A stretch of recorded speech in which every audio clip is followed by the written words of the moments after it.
On the evening of October 24th, 1953, the city of La Crosse, Wisconsin, was wrapped up in one of those picture-perfect autumn Saturdays that small-town America does so well. The local college football team had just taken on River Falls in their annual homecoming game, and nearly everyone in town seemed to be at the stadium or celebrating somewhere nearby. It was the kind of night where nothing bad was supposed to happen, not in a place or time like this. But while La Crosse cheered and socialized, something terrible was unfolding in a quiet neighborhood on Hoschler Drive. Evelyn Hartley was 15 years old, a junior at Central High School, and by all accounts the kind of teenager any parent would have been proud to raise. She carried a straight-A average, participated in drama club and numerous school activities, sang in the choir at the First Presbyterian Church, and played piano. Like many teenagers of the time, she occasionally worked as a babysitter to provide a bit of money to go out with her friends. Her father, Richard Hartley, was a biology professor at Wisconsin State College, and the family had relocated from Charleston, Illinois, to La Crosse in 1949.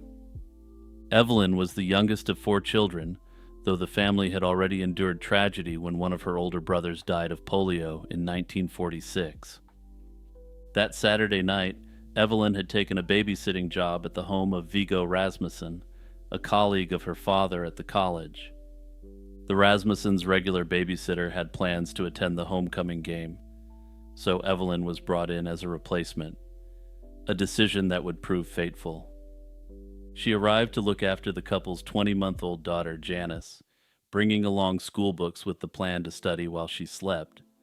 The arrangement included a routine check-in call to her parents around 8:30 that evening. It was the sort of simple, trusting agreement families made without a second thought in the 50s. When 8:30 came and went without a phone call, Evelyn's parents grew uneasy, and her father tried calling the Rasmussen house multiple times and got no answer. By around 9 o'clock, Richard Hartley drove over to check on his daughter. The lights inside were on, and the radio was still playing, but the doors were locked, and Evelyn wasn't answering, which sparked this professor to drastic action. Richard entered through a basement window and found the living room in disarray. Furniture had been toppled over. Evelyn's school books were scattered, and her broken glasses and one shoe lay on the floor, with her other shoe later found in the basement. The baby was sleeping peacefully in her crib, completely unharmed, but Evelyn was gone. When police arrived, the scene told a grim story. All the windows were locked except one in the basement at the back.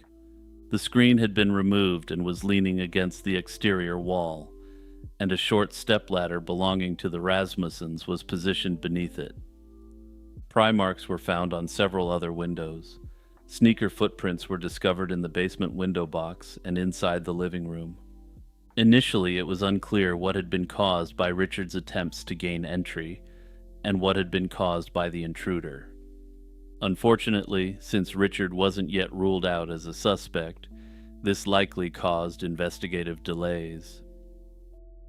Blood matching Evelyn's type was found near the basement window and outside in the yard, quickly establishing what direction the perpetrator likely fled in. About 100 feet from the house, handprints were found on a neighbor's garage, providing further evidence and a more accurate starting point for further investigations.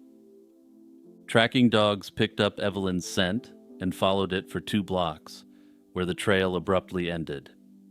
Investigators concluded she'd likely been placed into a vehicle and driven away by her abductor. One neighbor reported hearing screams around 7 o'clock, but had assumed that this was just some kind of horseplay that was getting out of hand. Unfortunately, due to this incorrect assumption, she didn't alert the authorities at the time, unintentionally giving as much as an hour-and-a-half lead to the abductor. 2 days after the disappearance, a local man named Ed Hofer came forward with a crucial account. Around 7:15 that evening, he'd nearly been struck by a speeding dark green 2-tone Buick sedan heading west. Inside, he'd seen 2 men and a girl, with one man driving while the other sat in the back seat with the girl, who was slumped forward against the front seat. Hofer had assumed they were headed to the homecoming game and didn't realize what he'd witnessed until news broke. What followed was one of the largest missing person searches in Wisconsin history. Over 2,000 volunteers joined the effort, including law enforcement officers, National Guard members, Boy Scouts, and students and faculty from La Crosse State College. Hunters were told to remain on alert for anything suspicious, and local farmers were urged to search their properties. The Air Force was brought in to provide aerial support, supported by civilian operators who volunteered their time and their planes to the effort. Investigators also launched a wide-ranging vehicle inspection program aimed at checking every car in La Crosse County, though this would be controversial. Recent graves were even reopened to determine whether Evelyn's remains had been concealed within them. A reward fund was established, and community members quickly contributed over $6,000, equivalent to roughly $80,000 today. In terms of evidence, a pair of undergarments which may have belonged to Evelyn were found during the search, though this connection could never be definitively proven. Perhaps the most significant physical evidence was a pair of size 11 blood-stained Goodrich sneakers. The suction cup pattern on the soles closely matched the footprints at the crime scene, and the blood matched Evelyn's type. The Goodrich Company identified the shoe model as the Hood Mogul, sold across 5 Midwestern states. A denim jacket was also recovered nearby, and both items were displayed to an estimated 10,000 people across the region, but nobody could identify them. In May 1954, authorities took the extremely controversial step of administering mass lie detector tests to male students and faculty at Central High School. They'd planned to test over 1,700 individuals, but halted after roughly 300, facing significant backlash and threats of lawsuits. Evelyn's father and Viggo Rasmussen both took polygraphs and passed, and they were both eventually completely ruled out as suspects.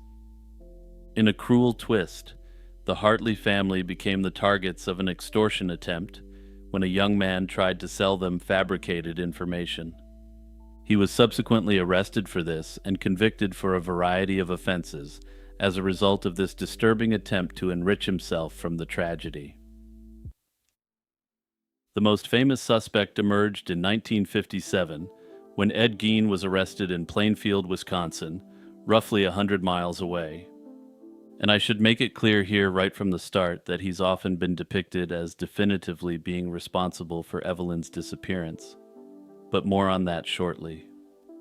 In fact, as you'll see, I personally believe that there's absolutely nothing to suggest that he was involved in this crime, in any way whatsoever.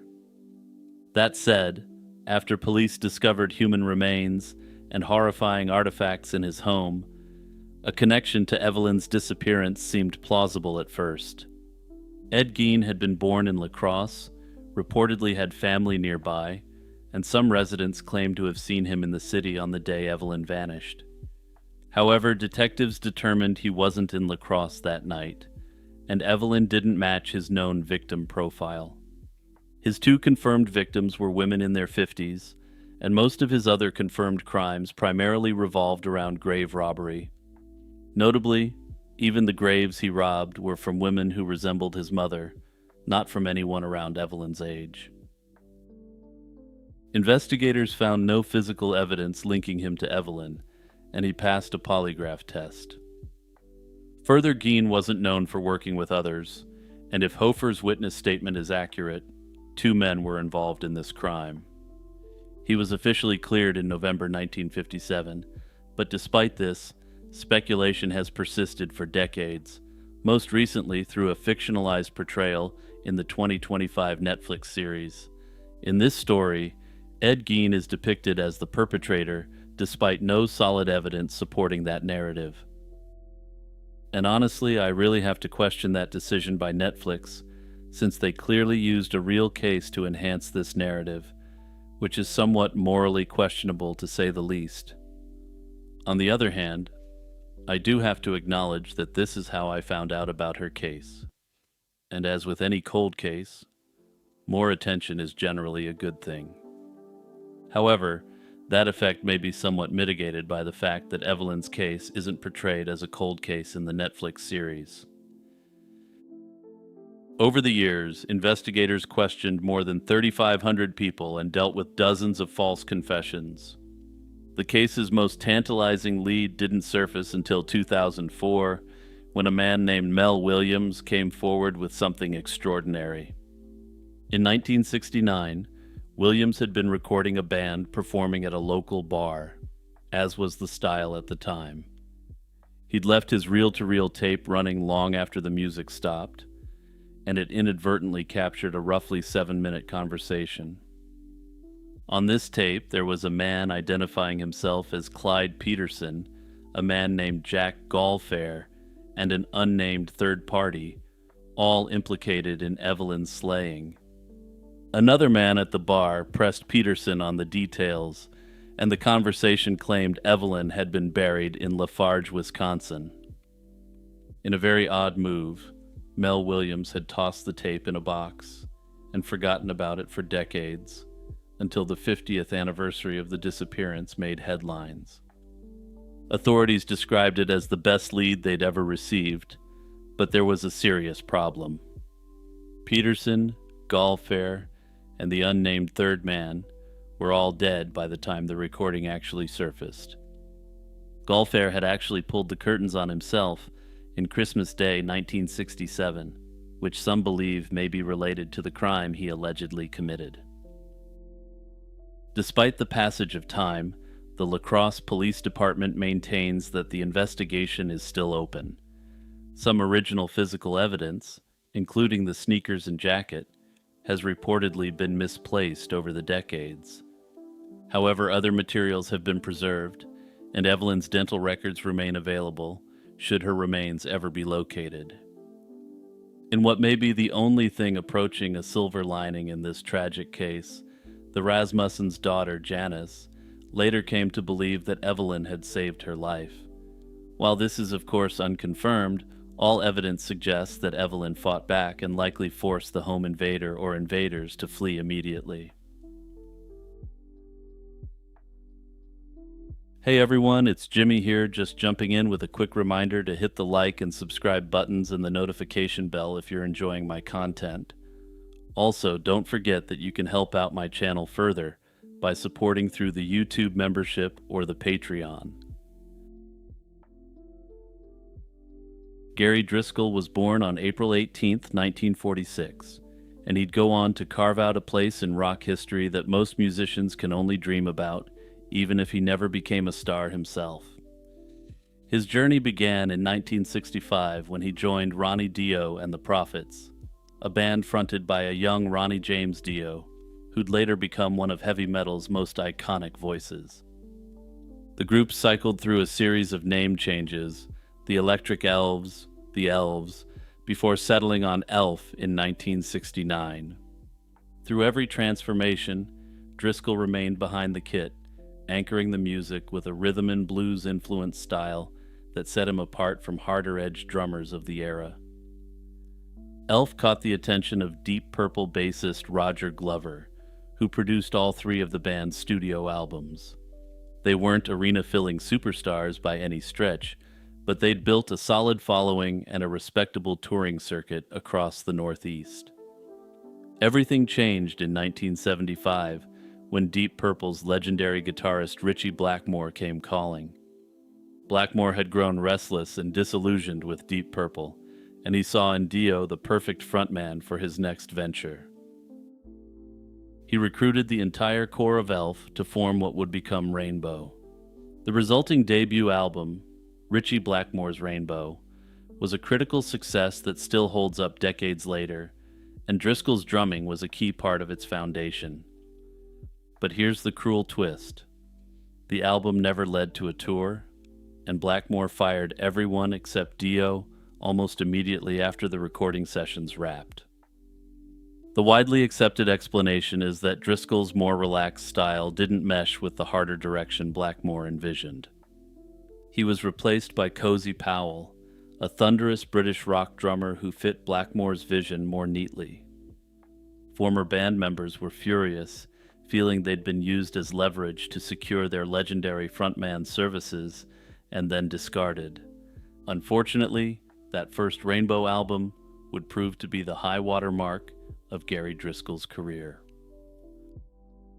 The years following his dismissal from Rainbow weren't kind to Driscoll professionally. He played with a number of regionally acclaimed bands in the northeastern United States throughout the late 70s and early 80s, but none of these efforts led anywhere significant. Regardless of his lack of mainstream success, he was still highly respected and was, in essence, still able to live his dream, at least to a degree. By the mid-80s, though, it became clear that he was never going to get another shot at rock immortality. He settled into a modest life in Newfield, New York, a rural community about 9 miles south of Ithaca in the Finger Lakes region. He took up tile installation and supplemented his income with occasional session drumming. People who knew him in Ithaca remembered him as easygoing and friendly, a regular at local bars where he was still able to bask in his star power. He wasn't bitter about how things had gone by any means. He was just a guy who'd had his shot at the big time, came close, and was now getting by. But as the years dragged on, Driscoll was lured by the appeal of quick money, a turn that would eventually cost him his life. The circumstances surrounding Gary Driscoll's slaying are rooted in the local drug trade operating out of downtown Ithaca in the mid-1980s. Driscoll's close friend, Robert Galinas, ran a coke operation from his basement apartment on East State Street. Galinas had known Driscoll for roughly 35 years, and according to trial testimony, Driscoll was involved in Galinas's operation as a buyer and seller. This was a far cry from the rock and roll stage, but it was the world Driscoll inhabited during the final stretch of his life. Galinas's operation attracted a volatile cast of characters, and one of them was John Joseph Shillingford. He was a 37-year-old local man who'd become a persistent and aggressive customer. On May 26, 1987, which happened to be Shillingford's birthday, he'd come to Galinas's apartment looking to get his fix. An argument erupted when Shillingford wanted to be fronted the goods without paying, citing that he needed to party on his birthday. Galinas refused, and the confrontation was heated enough that Galinas essentially banned Shillingford from the apartment forever. Shillingford was known to be locked and loaded, which he claimed was for protection against other dealers he had slighted in the past. By early June, the tension around Galinas's apartment had become so severe that Galinas and his girlfriend, Lynette Tome, had to take drastic measures. They started sleeping at a local motel to avoid being disturbed by junkies showing up at all hours, which, hey, if you're not into that, don't operate a trap house. On the evening of June 7th, 1987, Driscoll stopped by the apartment as the couple were heading out to their hideout for the night. They told him he was welcome to stay if he wanted to, and Driscoll remained behind in the basement apartment. It's unknown why he stayed at the apartment given the clear and present danger, and this would be the last confirmed time anyone saw him alive. Around midday on June 8, 1987, Galinas returned to his apartment and found Gary Driscoll's body. He immediately called the authorities. The scene that greeted investigators was horrific. Driscoll, aged 41, had been severely beaten, cut with a knife, and then shot multiple times in the head. An autopsy confirmed the injuries were consistent with a prolonged and violent struggle, suggesting that he had been deliberately kept alive as long as possible. Items appeared to have been taken from the scene, suggesting robbery may have played a role in the attack. However, given the nature of the business Galinas was operating out of his apartment, it may not come as a surprise that the nature and quantity of what was taken was never ascertained. The sheer brutality of the event sent shockwaves through the local community, and, when news eventually spread, through the rock music world as well. Police quickly focused their attention on John Shillingford, and there was physical evidence tying him to the crime. Driscoll's car was found abandoned several miles north of the apartment at the Cayuga Shopping Center, and Shillingford's fingerprints were identified on the vehicle. A gun that matched the weapon used in the shooting was recovered on a roadway near the scene, its grip broken, and it matched the Roscoe Shillingford was known to carry. Shillingford was arrested and charged with the slaying, as well as robbery and weapons offenses, but what happened next would be disastrous. But keep that weapon in mind, because let's just say it was going to be a bit of a problem for the prosecution, to put it very mildly. The trial of John Shillingford took place in the summer of 1988 at the Tompkins County Courthouse, and it was troubled from the start, to put it mildly. The prosecution's key witness, Robert Galinas, proved deeply problematic on the stand, as one might expect. Facing his own pending drug charges, Galinas repeatedly invoked his Fifth Amendment right against self-incrimination during nearly 2 hours of testimony. This actually ended up frustrating both the prosecution and the defense, since Galinas completely shut down cross-examination by taking the Fifth. The Ithaca Journal, the local paper, reported that the defense attorney expressed open exasperation with the witness's refusal to answer questions, calling the proceedings a charade. But the defense attorney really didn't need any testimony whatsoever from this alleged local kingpin, since he had a much better defense in mind. But it was the physical evidence that ultimately doomed the prosecution's case, and Shillingford's defense attorney mounted a forceful challenge to the weapon's evidence. The weapon had been found on a roadway with its grip shattered, and grip fragments were also discovered in a field. The defense alleged that police investigators had planted pieces of the broken grip at the crime scene. Specifically, the police file indicated fragments of the grip were reportedly found on the carpet of the apartment days after the initial search. This was problematic because there was an extremely thorough search immediately after the crime was reported, and the grip fragments weren't there then. This was a devastating blow to the prosecution's credibility, so much so that it eventually resulted in a special prosecutor launching an investigation into the conduct of the police. The defense lawyer was ultimately successful in having all the physical evidence related to the weapon discarded.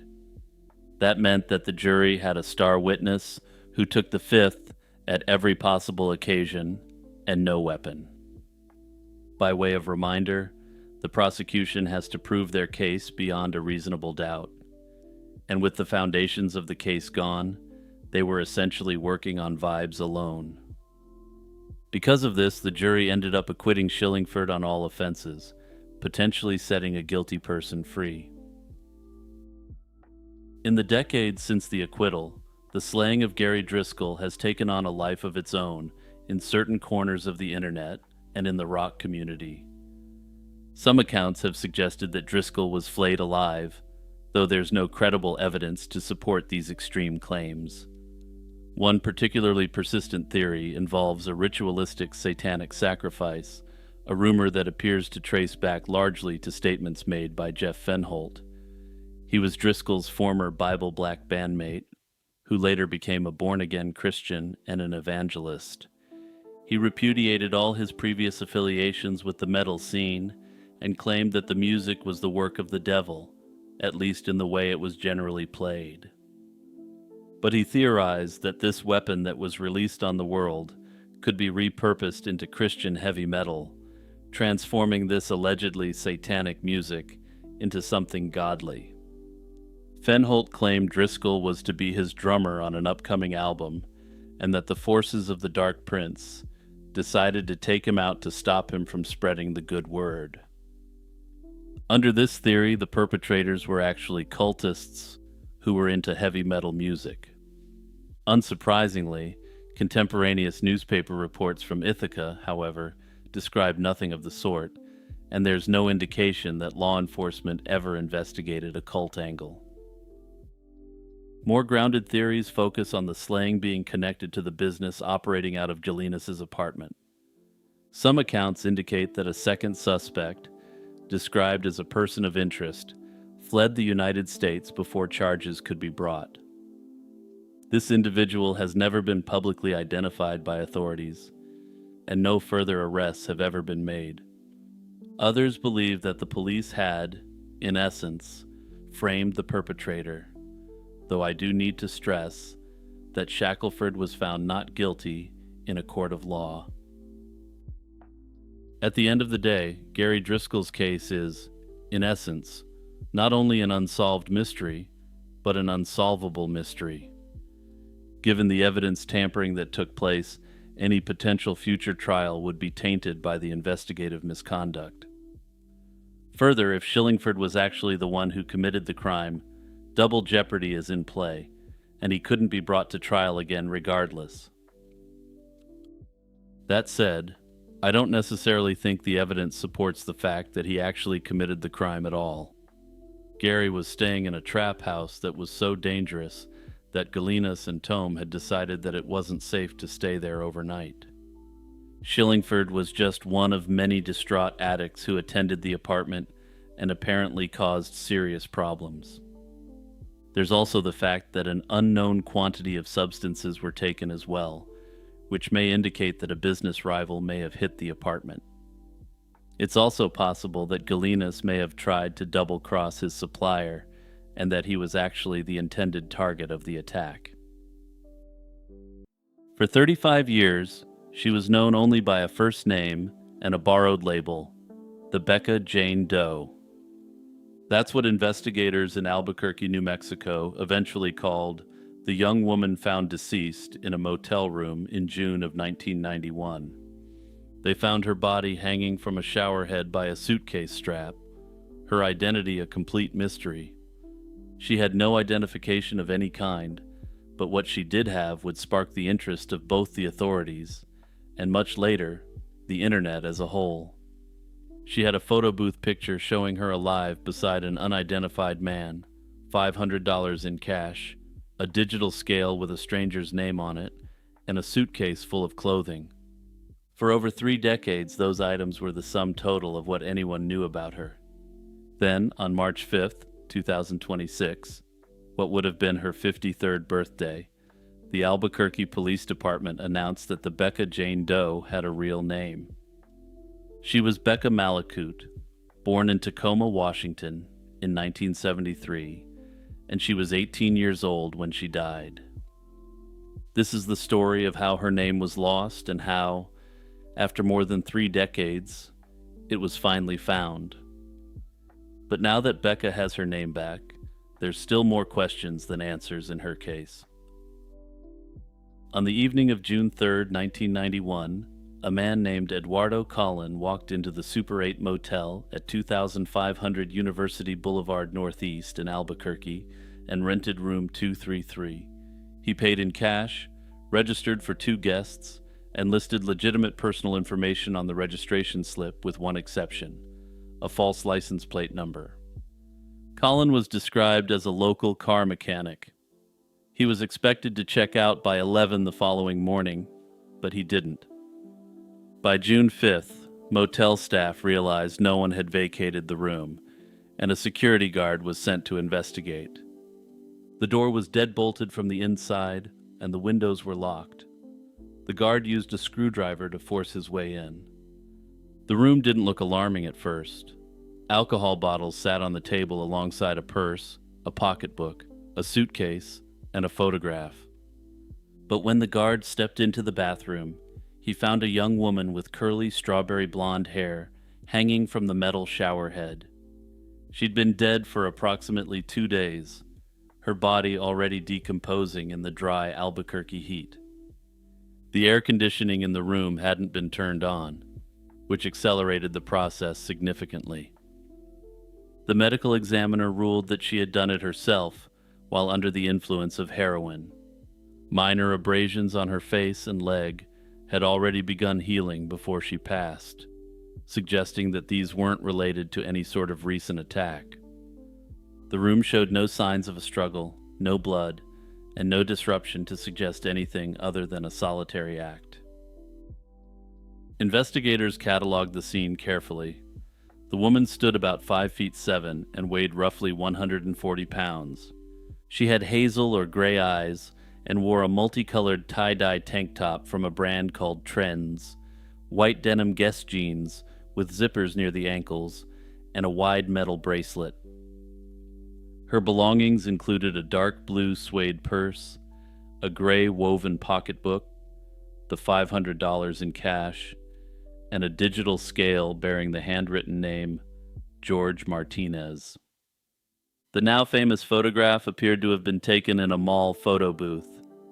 It showed the woman making a face at the camera beside a young Hispanic man who offered a slight smile. Motel staff identified the man as Eduardo Collin, the person who'd rented the room. But when police finally located Collin's family several years later, they learned he'd already died of natural causes, or perhaps an overdose. But then things got even more unusual.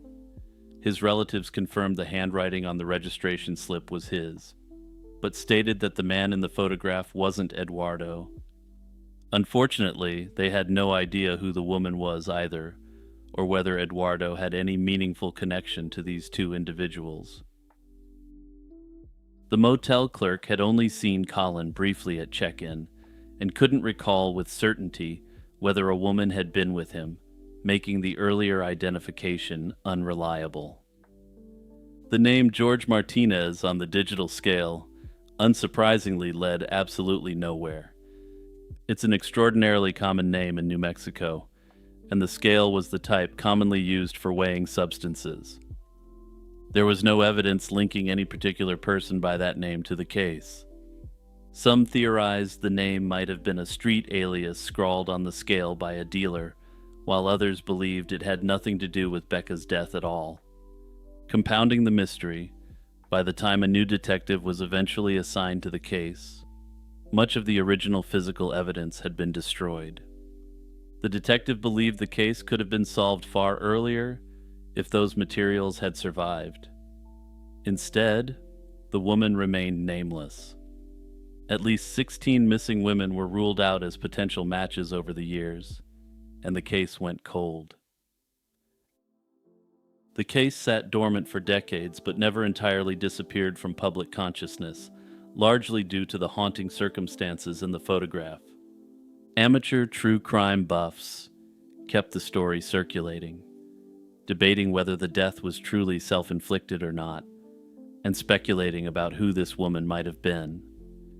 These intrepid investigators would end up filing extensive records requests for the case. Podcasts and YouTube videos flourished discussing her case, and if you're a longtime viewer, you may remember that I covered this case back in the hazy days of 2024. This sustained public attention may well have played a role in what happened next, though clearly I can't say that for certain without confirmation from detectives. In March of 2021, investigators announced a significant break.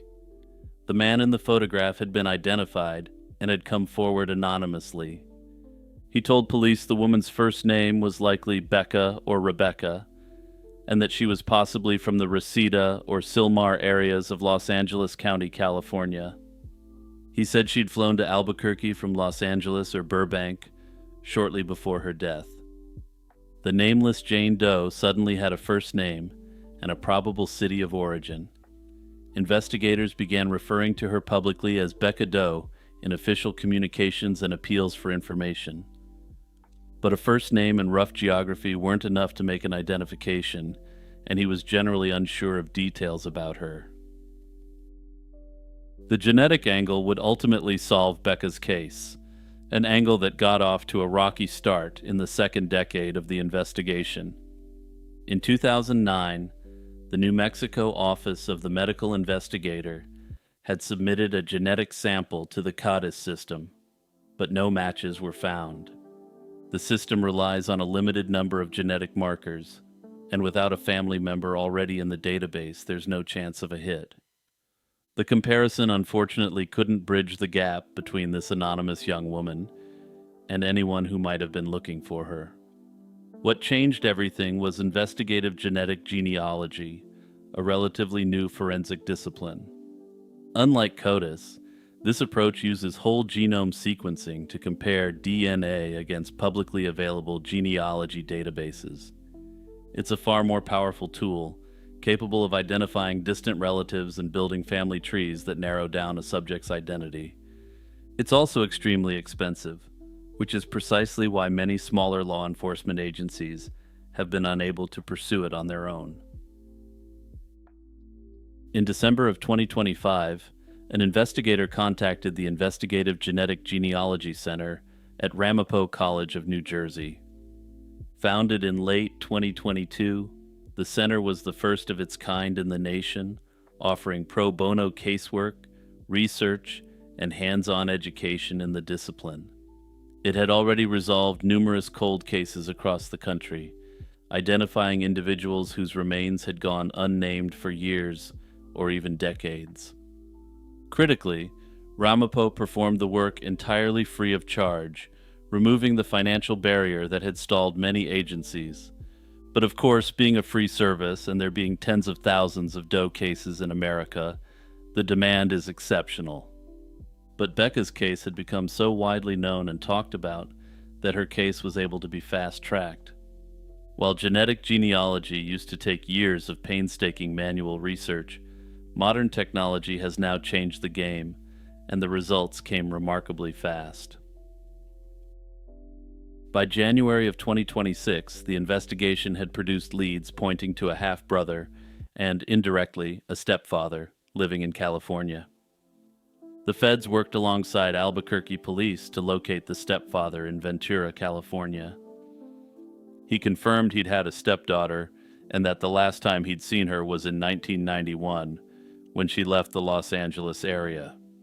A sergeant from the Ventura Police Department then located the half-brother, who agreed to provide a genetic sample.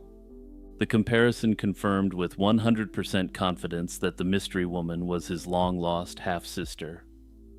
On March 5th, 2026, the Albuquerque Police Department announced that Becca Doe was Becca Malakut. Her family, after 35 years of silence, finally had an answer.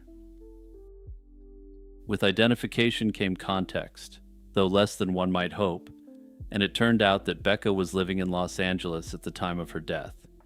She'd been dating a man there, and they'd taken that photo booth picture together. Although they broke up, they stayed friends.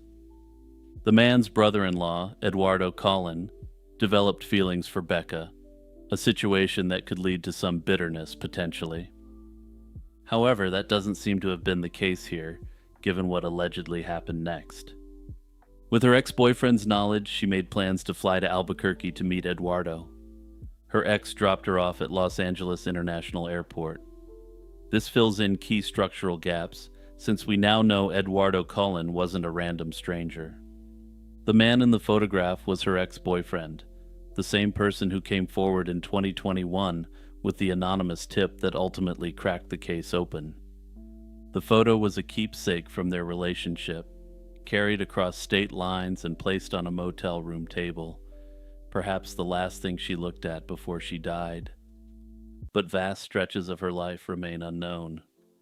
It doesn't appear she was ever reported missing, which is staggering for an 18-year-old. Unconfirmed accounts suggest she may have aged out of the foster care system, which could explain why no family came looking for her. If true, it paints a devastating picture of a young woman moving through the world without anyone positioned to notice when she vanished. Becca Malakut's identification answers the fundamental question of who she was, but it opens a cascade of others. Eduardo Collin remains an enigma. He rented the room, listed a false plate number, and vanished. He never checked out and never came forward. Some have speculated he may not have known Becca died. In 1991, without the internet or widespread media coverage, it's plausible he simply left and never learned what happened afterward. Others point to the false license plate as evidence he wanted to avoid being traced. The locked room has generally been taken as strong physical evidence that Becca was alone when she died, but the circumstantial questions linger nonetheless. The official ruling remains that she did it herself, and the available physical evidence does support it. Personally, I think this is likely the end of the line on Becca's case, and we are unlikely to ever know much more. Based on the strong evidence to indicate she was alone when she perished, I don't believe there was any foul play here. If the foster home story is true, Becca's case is yet another case, all too common, of someone who just slipped through the cracks in the transition to adulthood. On the morning of December 20th, 2009, paramedics rushed to a mansion on Rising Glen Road in the Hollywood Hills. Inside the bathroom, 32-year-old actress Brittany Murphy lay unconscious. Her mother Sharon and husband Simon Monjack had found her collapsed and called 911. Firefighters attempted to revive her on the way to Cedars-Sinai Medical Center, but it was too late. The woman who'd charmed audiences in King of the Hill, Clueless, and 8 Mile was gone, and the circumstances surrounding her death would only grow stranger with time. A Los Angeles coroner initially told the Associated Press that Murphy's death appeared natural, but that assessment barely scratched the surface. When the updated coroner's report arrived on February 4, 2010, the official cause of death was listed as community-acquired pneumonia. Secondary factors included iron deficiency anemia and multiple drug intoxication, the latter despite no illegal substances found in her system. The drugs present were all prescription or over-the-counter medications, including elevated levels of hydrocodone, acetaminophen, and chlorpheniramine. Due to the combination of medications in her weakened state, Murphy's death was classified as an accident. In the weeks before she died, Murphy had been battling a staph infection that hit her hard. She'd developed severe laryngitis and was experiencing her second period in a single month, worsening her anemia. For roughly 6 weeks, she'd tried to push through the illness without seeing a physician, a fact that will become very suspicious given the context I'm about to discuss. She finally called to schedule a doctor's appointment on a Friday, setting it for the following Monday, but she didn't survive the weekend. The question that haunts this case isn't just how she died, but why nobody in her household got her to a hospital sooner. The circumstances of Brittany Murphy's death are completely baffling without a full understanding of the situation she found herself in at the time of her passing. Enter Simon Monjack. Monjack was a British screenwriter and director whose credits were thin and whose reputation, once examined, was devastating. Born in 1970 in Hillingdon, England, Monjack had a troubled history that predated his arrival in Hollywood by years.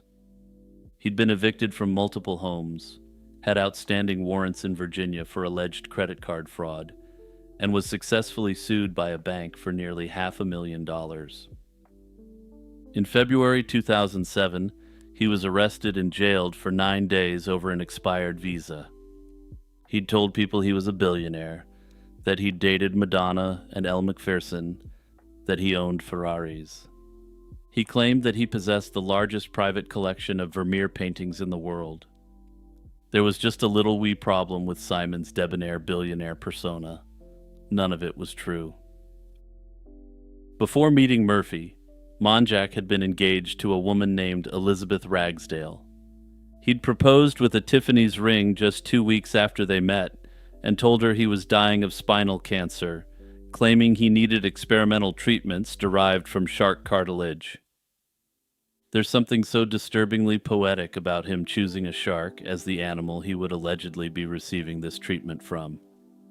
Much like the common shark, if the allegations are true, Monjack sensed weakness and struck upon it with ruthless efficiency. When Ragsdale became pregnant, Monjack abandoned her, leaving her absolutely devastated.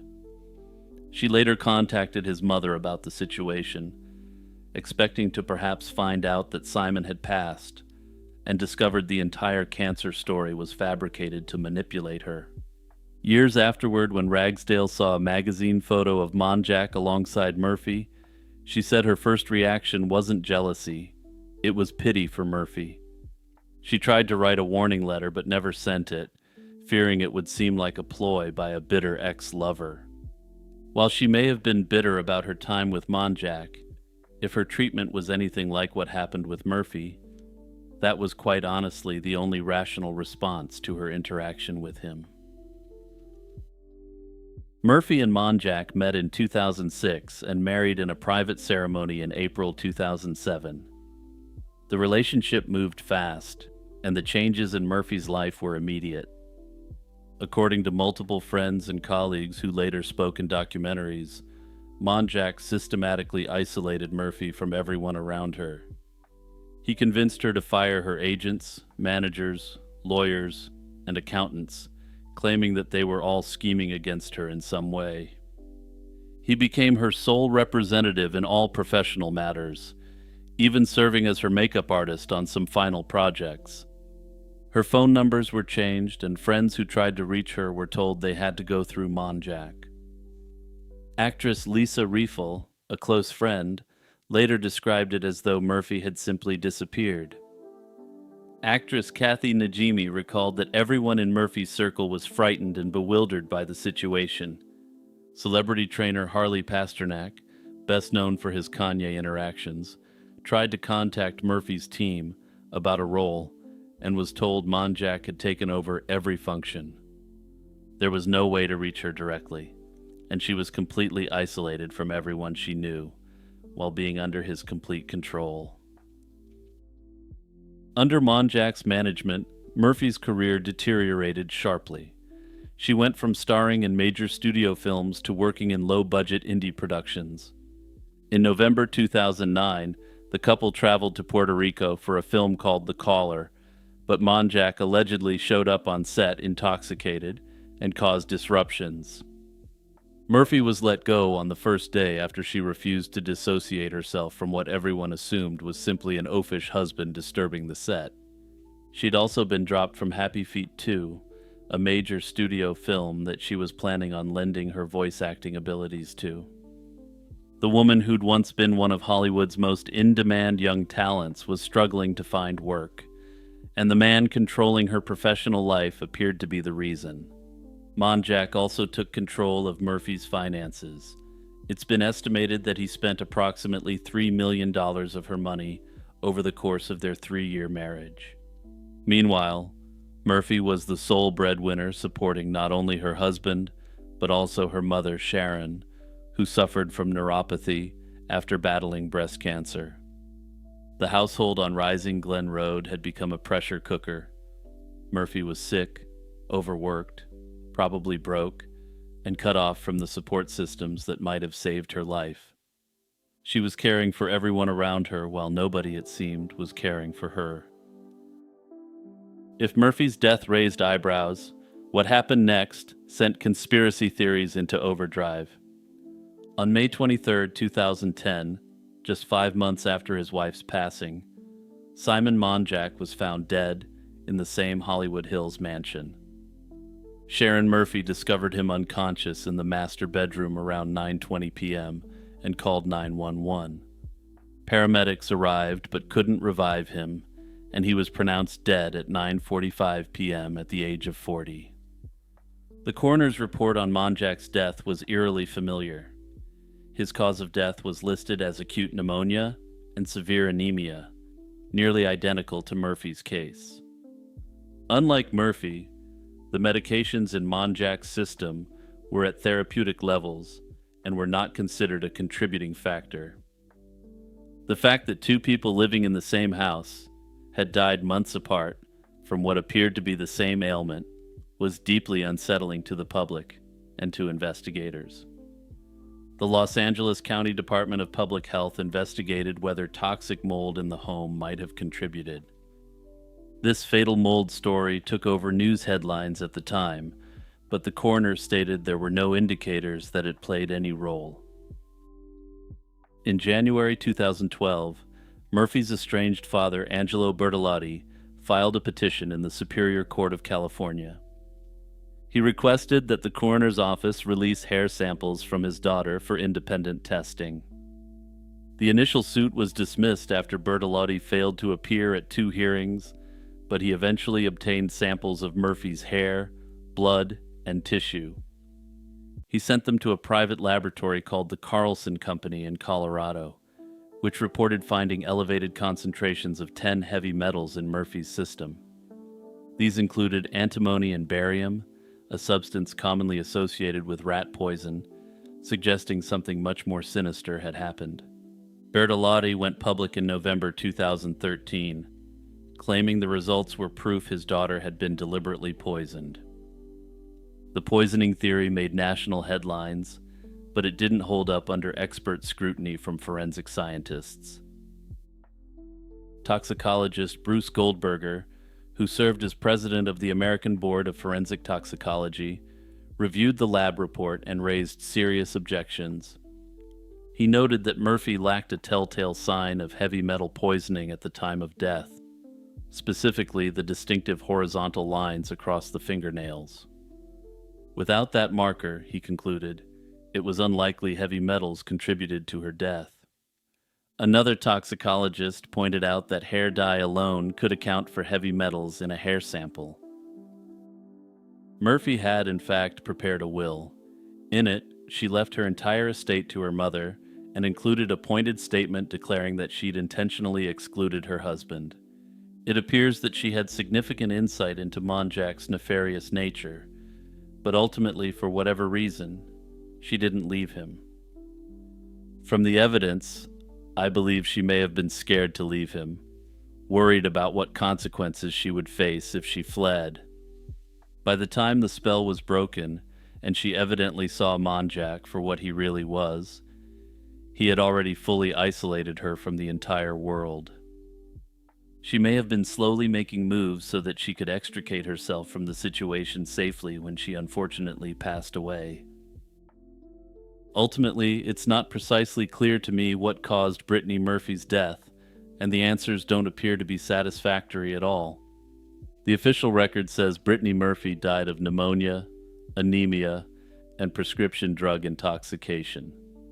That said, this seems like a situation where she needed to be rushed to hospital urgently, and if she had been, it seems like she might have survived.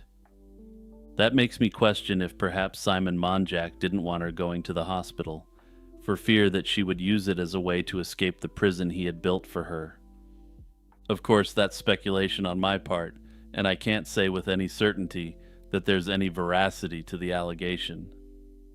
Interestingly, Monjack's ex-fiancée, Elizabeth Ragsdale, may have offered the most incisive assessment of the entire tragedy.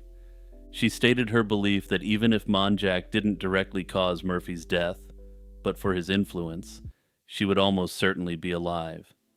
And it's hard to disagree with this assessment since the entire trajectory of her life went off the rails the moment she met this individual. There's a reason cats have always made certain people feel uneasy, and even us cat lovers have to admit they're very peculiar creatures.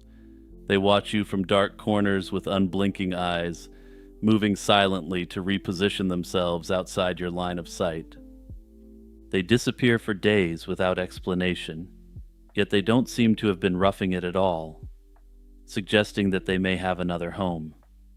A giant dog, Clifford, is one of the most beloved characters in our culture because a giant dog maximizes canine qualities. With cats, we have a name for the big ones: tiger, lion, panther, puma, creatures that we'd rather observe in a zoo than run into in the wild. Some people even claim that they seem to know things they shouldn't, a fact which can either be good or bad, depending on your relationship with the feline in question. In Japan, this unease didn't just linger as superstition. It crystallized into one of the most terrifying and enduring creatures in the entire yokai tradition, the Nekomata. This creature is an infamous fork-tailed cat demon that could raise the dead, speak human language, and destroy lives with nothing more than spite and sorcery. The Nekomata is a cultural artifact that reveals how the Japanese relationship with cats evolved over centuries, from reverence to dread and back again. Understanding the Nekomata means understanding the paper-thin boundary between a beloved pet curled on your lap and a monster waiting to consume your soul. The earliest references to the Nekomata appear in the Kamakura period, around the 13th century. The poet Fujiwara no Teika mentioned the creature in his diary, the Megatsuki, noting an incident involving one of these creatures. A Nekomata from the remote mountains of Nara had attacked and eaten several people in a single night. This wasn't a household cat completely gone wrong, as the later myths would suggest, but something different. At this stage, the Nekomata was essentially a mountain predator, more akin to a monstrous wildcat than a supernatural being. Scholars have suggested that these early accounts may have been inspired by encounters with actual large cats or other predators in the forested regions of Japan. The Kokon Chomonju, a 13th century collection of anecdotes, also references the creature as a large and fearsome mountain-dwelling animal capable of devouring humans. However, despite this, it was clearly a beast that lived in the wild, not a domestic cat gone wrong. The transformation of the Nekomata from a wilderness creature into something far more intimate happened gradually, likely between the 14th and 17th centuries. As cats became more common as household animals in Japan, the mythology surrounding the creature shifted dramatically. People began to believe that any ordinary cat, if it lived long enough, could transform into a Nekomata. The telltale sign was the tail. Once a cat's tail split into two forks, as was the style at the time and in the region, its transformation was complete. This belief carried enormous consequences. It meant that the creature sleeping at the foot of your bed could one day become a demon. Cats that grew too old were viewed with deep suspicion. Some owners reportedly abandoned elderly cats, or deliberately cut their tails short to prevent the split from ever occurring. The eventual rise of the Japanese bobtail breed may owe their prevalence in part to centuries of this superstitious tail-docking practice. When a domestic cat transformed into a Nekomata, its powers became formidable. It could walk upright on its hind legs, mimic human speech, and manipulate fire by waving its burning tail. Most disturbingly, it could reanimate corpses, dancing them like puppets or directing them to accost its foes. The Edo period artist Toriyama Sekien depicted the Nekomata in his famous illustrated yokai encyclopedia, the Gazu Hyaki Yagyo, showing a bipedal cat surrounded by ghostly flames. His illustrations cemented the creature's image in the popular imagination and greatly popularized the genuine belief in the creature. In fact, the association of the Nekomata with otherworldly fire marks one of the favorite supposed activities of this creature. They like to return to the home of their former owners and burn it down, while playing melancholic tunes on a cat-skinned shamisen and lamenting how things could have been if they were better people. What made the Nekomata so psychologically potent wasn't just its supernatural abilities, it was the betrayal. Here was an animal you'd fed, sheltered, and trusted, and it had been quietly accumulating power the entire time. The Nekomata was presenting itself to you as a friendly domestic creature that could handle your mice problems. But all the while it was noting all your daily habits, ready for the day when it could strike you down and make your corpse dance for its amusement. The Nekomata represented a deep anxiety about domesticity itself, the idea that familiarity breeds not just contempt, but genuine danger. The Nekomata heavily intersected with beliefs about the vengeful dead, and many sources believed that if you treated a cat well enough, there was no risk of it transforming. In many Edo period stories, the the cat became a vehicle for the grudges of deceased owners, particularly women who'd been wronged. These women confided everything they were going through in the only creature that would listen, their loyal cat. In one common story archetype, the mistreated woman would pull the curtains on herself, but not before giving the cat instructions to become a nekomata and seek revenge. The woman's ghost, acting in concert with the cat demon, would then seek to haunt her husband's household and torment his new family. The nekomata hasn't disappeared from Japanese culture, though genuine belief in cats becoming demons is now presumably non-existent.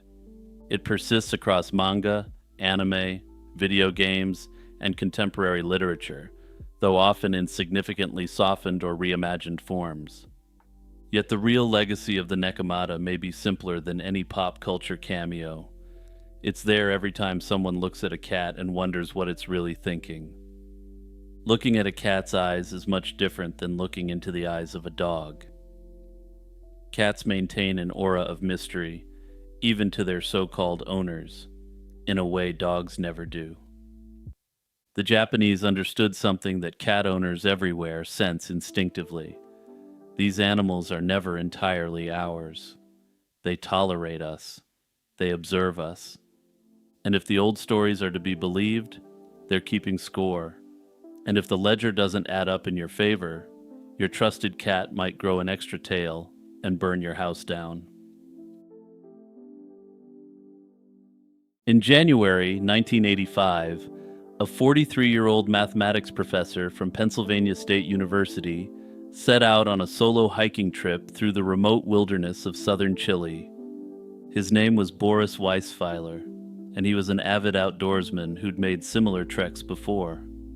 What should have been a routine missing persons case became one of the most haunting unsolved disappearances of the era. Surprisingly, it entangled a brilliant academic's fate with a military dictatorship, a shadowy German cult compound, and decades of obstruction by multiple governments. To this day, nobody knows with certainty what happened to Boris Weisfeiler. Boris Weisfeiler was born in 1941 in the Soviet Union, where he grew up to become a remarkably talented and deeply dedicated mathematician. He earned his doctorate in 1970 from the Leningrad branch of the prestigious Steklov Institute of Mathematics, studying under some of the world's leading minds in math. His broader specialty was algebraic groups, a demanding and abstract area of pure mathematics that deals with the intersection of algebra and geometry. Life in the Soviet Union, however, proved untenable for Weisfeiler. In the early 1970s, he was asked to sign a letter denouncing a colleague, and when he refused, Soviet authorities branded him as an anti-Soviet. He left the USSR in 1975 and arrived in the United States, where he quickly found a place among the country's top mathematical minds. He worked initially at the Institute for Advanced Study near Princeton, one of the world's most elite research institutions. By 1976, he'd joined the faculty at Penn State, and in 1981, he became a naturalized American citizen. Weisfeiler flew to Chile during the Christmas break of 1984, planning a backpacking trip through the remote and rugged terrain of the Andes. Chile was at that time still under the iron grip of Pinochet's military dictatorship, a regime notorious for widespread systematic disappearances of political opponents. However, despite this, the country was, somewhat paradoxically, still known as a highly safe location for Western tourists, or so it seemed. On or around January 4th, 1985, Weisfeiler vanished in a remote area near the Nubel River in the Biobío region of south-central Chile. When he failed to return, a search was conducted, and Chilean authorities eventually concluded that he'd attempted to ford a fast-moving river and drowned. They determined that his body was likely swept away and never recovered. The case was effectively closed. But from the very beginning, there were problems with this explanation. Local fishermen reported that they'd camped with Weisweiler and given him directions northward, toward a bridge near a large, fenced-off compound. This was no ordinary compound, though, and it was harboring an extremely sinister secret. But I'll get to that in a moment. Critically, there was a cable car crossing near the spot where authorities claimed he'd tried to wade across the river, making the drowning narrative hard to accept. The compound near where Weisweiler was last seen was Colonia Dignidad, one of the most sinister and deeply disturbing places in modern Latin American history. Founded in 1961 by Paul Schaefer, a German fugitive who'd fled abuse charges in his home country, the colony presented itself to the outside world as a charitable community. It was supposedly a hard-working and friendly community of German expatriates in Chile, but in reality, it was something far more disturbing. Schaefer ran the settlement as a cult, subjecting residents to forced labor, psychological manipulation, and much, much worse. The compound was surrounded by barbed wire, watchtowers, and armed guards, and the people who had immigrated there were trapped by the leadership. When Pinochet seized power in 1973, Colonia Dignidad became something even worse than it was already. Schaefer forged an alliance with the regime, and the compound became a secret detention and execution center for Pinochet's secret police, known as the DINA. Political prisoners were brought there, subjected to brutal interrogation, and in many cases eliminated or quote-unquote disappeared. It was into the orbit of this nightmare that Boris Weisweiler apparently stumbled, though for the first decade and a half, the only evidence was that fishermen had said he was near the compound. Declassified U.S. State Department documents, released beginning in 2000, painted a picture dramatically different from the official drowning story.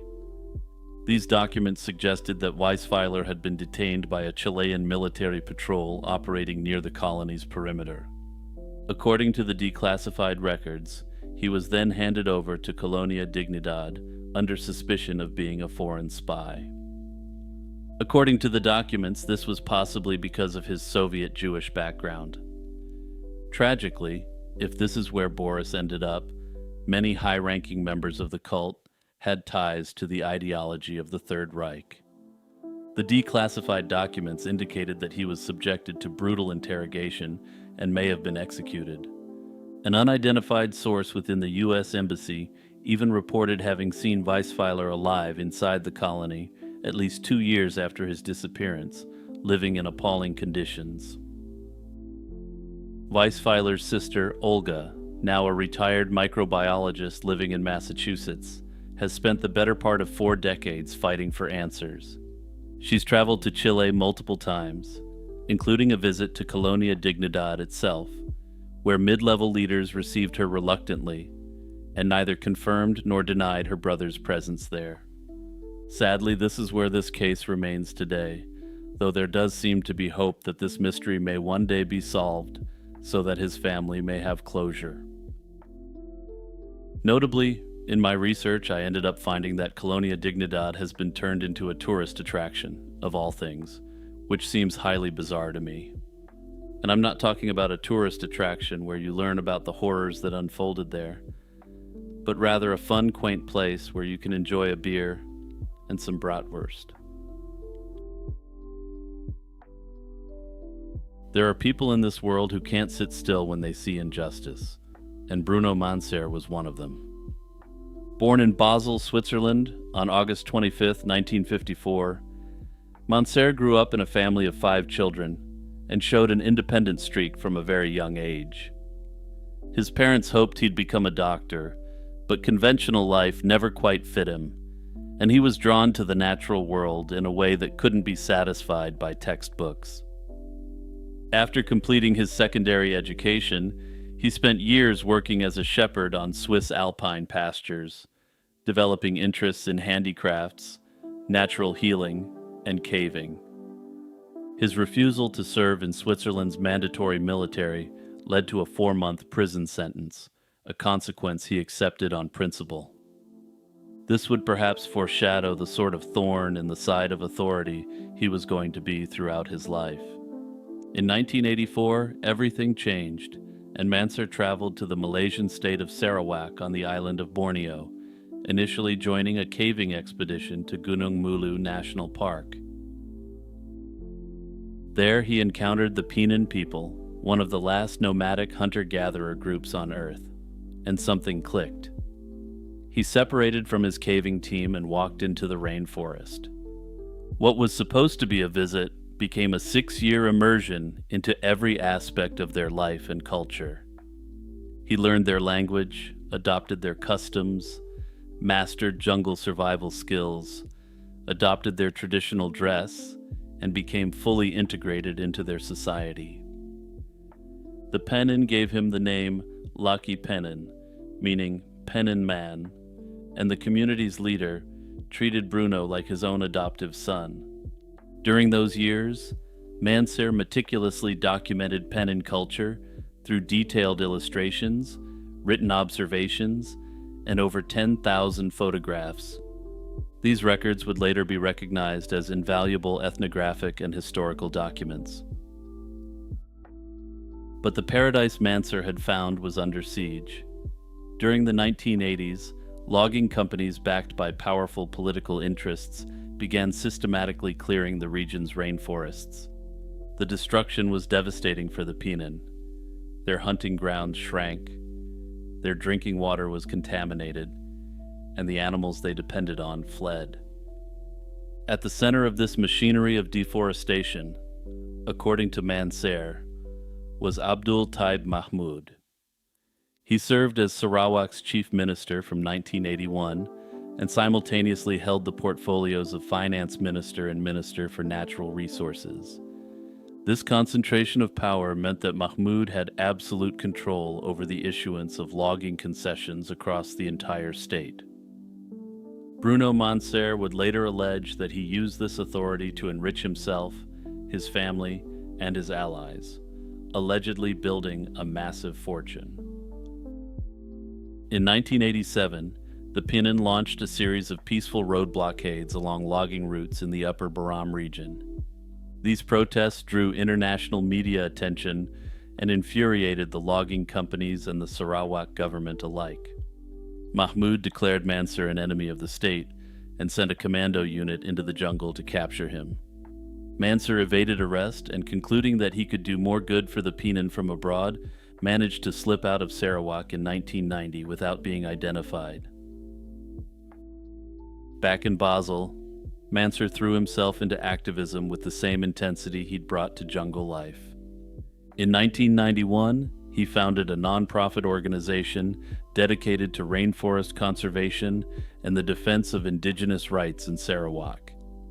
He published a book about his experiences and launched a relentless series of protest actions designed to draw global attention to the crisis unfolding in Borneo. The stunts were audacious. In 1992, he parachuted into a packed stadium during the Earth Summit in Rio de Janeiro. That same year, he led a 20-day hunger strike outside the Marubeni Corporation headquarters in Tokyo, targeting a major buyer of Sarawak timber.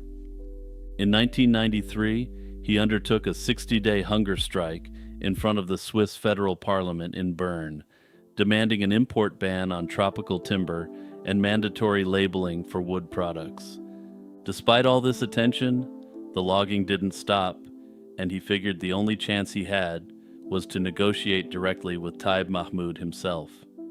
So he did the natural thing and flew a small plane onto the road outside his residence and attempted to negotiate directly. Unsurprisingly, this act ended up with him being taken into custody and promptly deported back to Switzerland without a meeting. By the year 2000, Mansur was a man running out of hope, and he admitted openly that his efforts had achieved less than nothing in Sarawak. The logging continued unabated, and more Penan families were being pressured into selling their land. Yet he couldn't walk away. On February 15, 2000, Mansur left Switzerland for what would be his final trip. He entered Borneo through the Indonesian province of Kalimantan, accompanied by a film crew. After a period of trekking, the film crew departed, leaving Manser to continue with a Peenan companion named Nari. The two traveled for roughly 2 weeks, crossing mountains and rivers on foot and by boat, with Manser still writing postcards to friends during this stretch. On May 25th, 2000, in the mountains near the isolated village of Barrio, Manser separated from his companion. He told Nari he wanted to attempt a climb of Bukit Batu Lawi, a steep limestone pinnacle sacred to the Penan. Manser had tried and failed to summit the mountain years earlier, and he apparently saw this as perhaps his last chance. Between May and October 2000, multiple groups of Peenan tribespeople searched the surrounding jungle without success. In November, through circumstances that remain unclear, his foundation was notified of the disappearance, and they alerted the authorities and the media. A formal search was undertaken over the following months, but ultimately no signs of Bruno were found. Several theories have circulated about what happened. The most straightforward is that Manser fell while attempting to climb Bukit Batu Lawi. The mountain is treacherously steep, and a fall from its upper reaches would almost certainly be fatal. In tropical Borneo, a body would decompose rapidly, and scavengers would remove whatever remained. Another possibility is a snakebite or some other medical emergency in one of the most remote places on Earth, far from any help. He wasn't carrying a satellite phone, and he had absolutely no meaningful protective equipment, so if something went wrong, that was it for him. A darker theory, however, has never been fully dismissed. For years, there had been persistent rumors of a bounty on Manser's head, said to be around $50,000. Some have theorized that it wasn't beyond the realm of possibility that individuals connected to timber interests had played a role.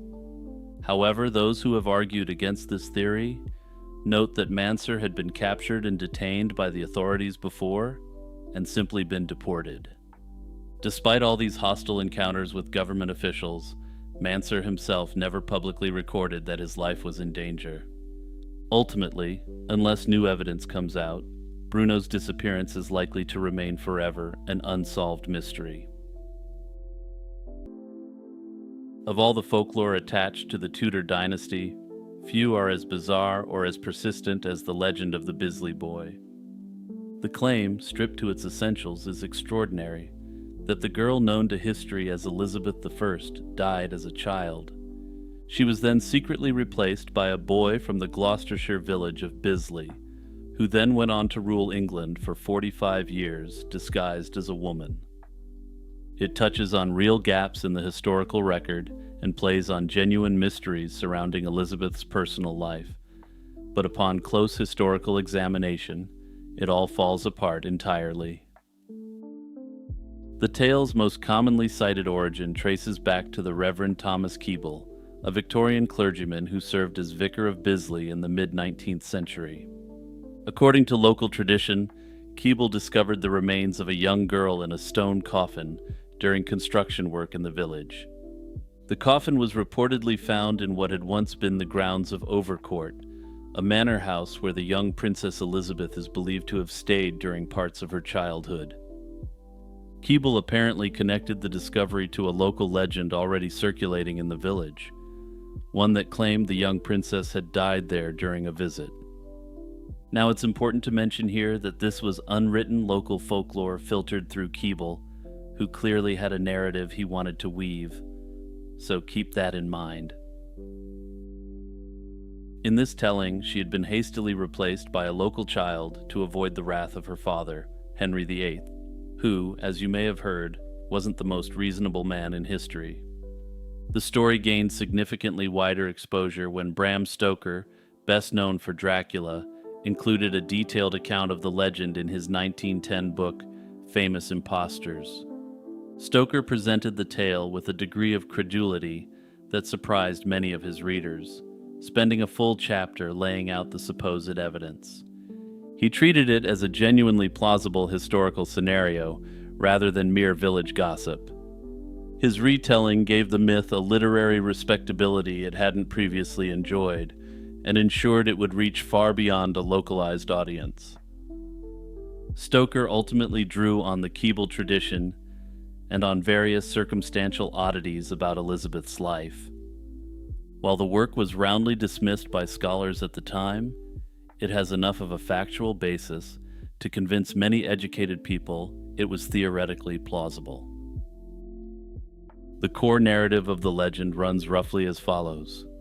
Sometime around 1543 or 1544, when Elizabeth was approximately 10 years old, she was sent away to the countryside to escape an outbreak of plague that was then sweeping through London. She was placed in the care of her governess, Cat Ashley, at Overcourt in Bisley. And I just have to take a moment here to point out that the name Cat Ashley is a great example of the so-called Tiffany effect.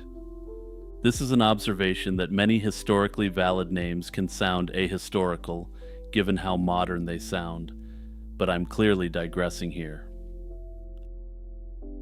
While staying there, Elizabeth fell gravely ill and died, and fear set into everyone entrusted to her care.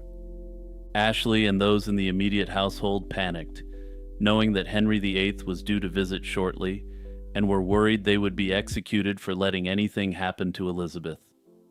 In their desperation, they searched the village for a child of similar age and pale coloring who could pass as the princess.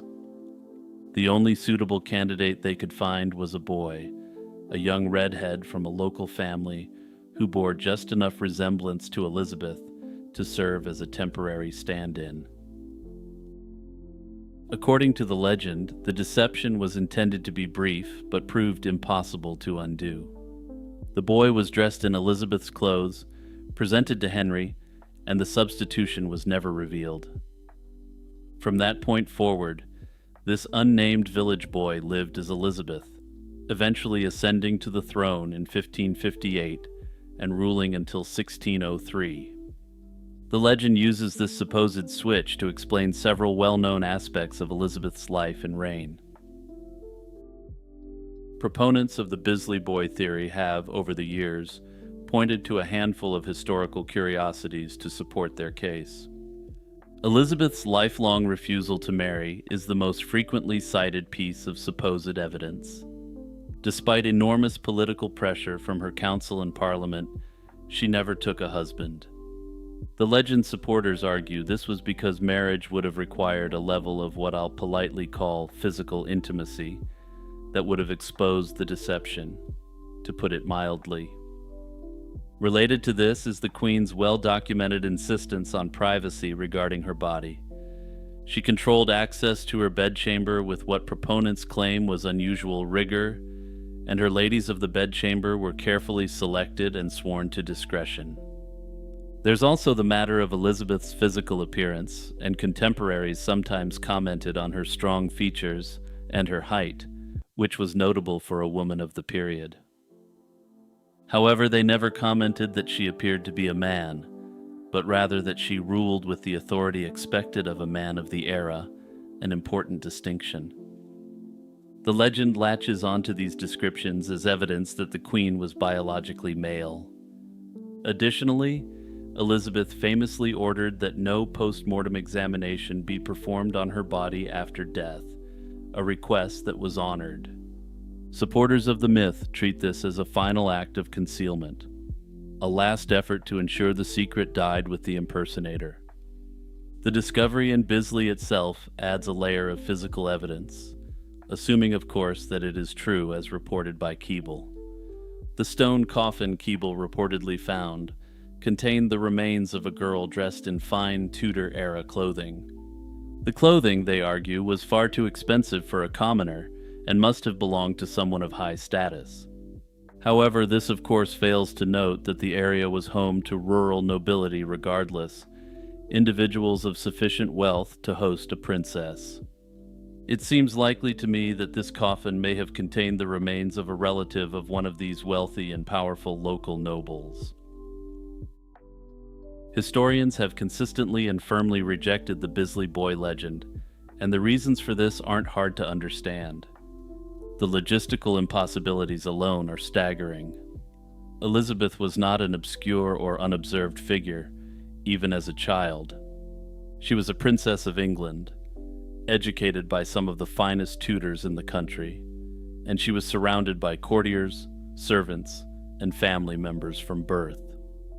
The idea that a village boy with no education, no courtly training, and no knowledge of Elizabeth's personal history could have seamlessly replaced her is absurd. For instance, Elizabeth was already literate in multiple languages by the age of 10, and the idea of a local peasant child being literate in even English was exceedingly unlikely. She had established relationships with her siblings, her stepmothers, and numerous members of the court. A substitution of this kind would have required not just a physical resemblance, but an instant mastery of languages, manners, handwriting, and personal knowledge that no child could have faked. There's also the matter of the supposed cover-up lasting for 60 years without a single credible leak. Tudor England was a hotbed of political intrigue, factional warfare, and religious conflict. Elizabeth had powerful enemies throughout her life, from Catholic conspirators to rival claimants to the throne. If there had been even a whisper of evidence that she wasn't who she claimed to be, her opponents would have seized upon it with devastating effect. No contemporary source, hostile or otherwise, ever suggested anything of the kind. That silence on this point from Elizabeth's many enemies is perhaps the most damning evidence against the legend.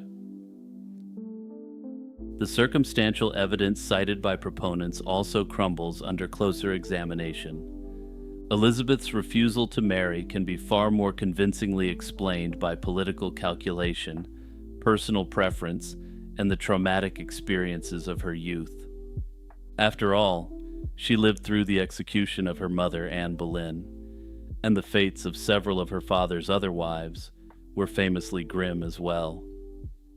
I think this makes it quite likely that she would have a very unusual and perhaps very unhealthy view of interpersonal relationships and the institution of marriage. Also, it's worth noting that she had many suitors throughout the years, and some of them fell through, not due to personal reasons, but due to political realities. As for her insistence on bodily privacy, this was consistent with the behavior of other monarchs of the period, and doesn't require much more to explain, but there is a bit more to it. This insistence on privacy was also a matter of personal security, considering the extreme threats she was under at various times in her reign. In fact, there were numerous credible threats against Elizabeth's life throughout her reign, so the idea that she was obsessed with security should come as no surprise. Despite being thoroughly debunked, the Bisley Boy legend has shown a remarkable ability to persist and even thrive in popular culture. The village of Bisley itself has leaned into the association, with local traditions and tourist interest keeping the story alive. It continues to circulate online, where it finds new audiences who encounter it stripped of scholarly context and sometimes presented at face value. Personally, I think the legend's remarkable staying power comes from the fact that it taps into the real fascination people have with Elizabeth. She's undoubtedly one of the most studied people in English history, but she's also perhaps England's most enigmatic ruler. Elizabeth was able to bend reality around her in her life through her sheer force of personality. Elizabeth was, by any reasonable and rigorous historical assessment, exactly who she said she was. She was the daughter of Henry VIII and Anne Boleyn, a formidably intelligent and politically astute ruler who navigated one of the most dangerous and turbulent periods in history. The Bisley Boy is a good story, undeniably entertaining and just plausible enough to make you pause for a moment before reason reasserts itself. But it remains what it has always been, a latter-day legend, a curious piece of Victorian lore dressed up in Tudor clothing, and nothing more. Long before Hollywood existed and before the Lumiere brothers screened their famous footage of workers leaving a factory, a French-born inventor had done something extraordinary. He'd captured the world's first moving pictures while he was working in his workshop in Leeds in England. His name was Louis-Aimé Augustin Leprince, and by the autumn of 1890, he was preparing to show his invention to the world, but he never got the chance. On September 16th of that year, Leprince stepped onto a train in Dijon, France, and vanished without a trace. His body was never found, his luggage was never recovered, and more than a century later, nobody can say for certain what happened to him. Leprince was born in Metz, France in 1841, the son of an artillery officer in the French army. His father's close friend happened to be Louis Daguerre, the man widely credited with inventing the daguerreotype photographic process. As a boy, Leprince reportedly spent time in Daguerre's studio, absorbing early lessons in chemistry and photography that would profoundly shape the entire course of his life. He went on to study painting in Paris and postgraduate chemistry at the University of Leipzig in Germany. While this may sound odd, this gave him a rare and potent combination of artistic sensibility and rigorous scientific knowledge. In the 1860s, Leprince moved to England, where he married Elizabeth Whitley, a talented artist from Leeds. Together they founded the Leeds Technical School of Art and built a reputation for their innovative work in fixing colored photographs onto metal and pottery.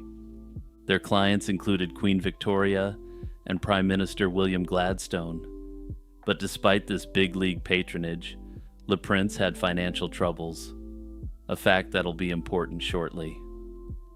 Eventually, the family relocated to New York, where Leprince managed a group of French artists specializing in panoramic paintings. But throughout all of this, his mind was consumed by a singular obsession: capturing and reproducing motion on film. His wallet was also consumed by it as well, because those financial troubles didn't come from mismanagement, but from reinvesting every penny back into his film obsession. In January 1888, Leprince was granted an American patent for a 16-lens camera device that he intended to function as both a motion picture camera and a projector. But it was his subsequent work with a single-lens camera that proved revolutionary. On October 14, 1888, in the garden of Oakwood Grange in Roundhay in Leeds, the home of his wife's parents, Leprince used this camera to film. That work would be what's now known as the Roundhay garden scene.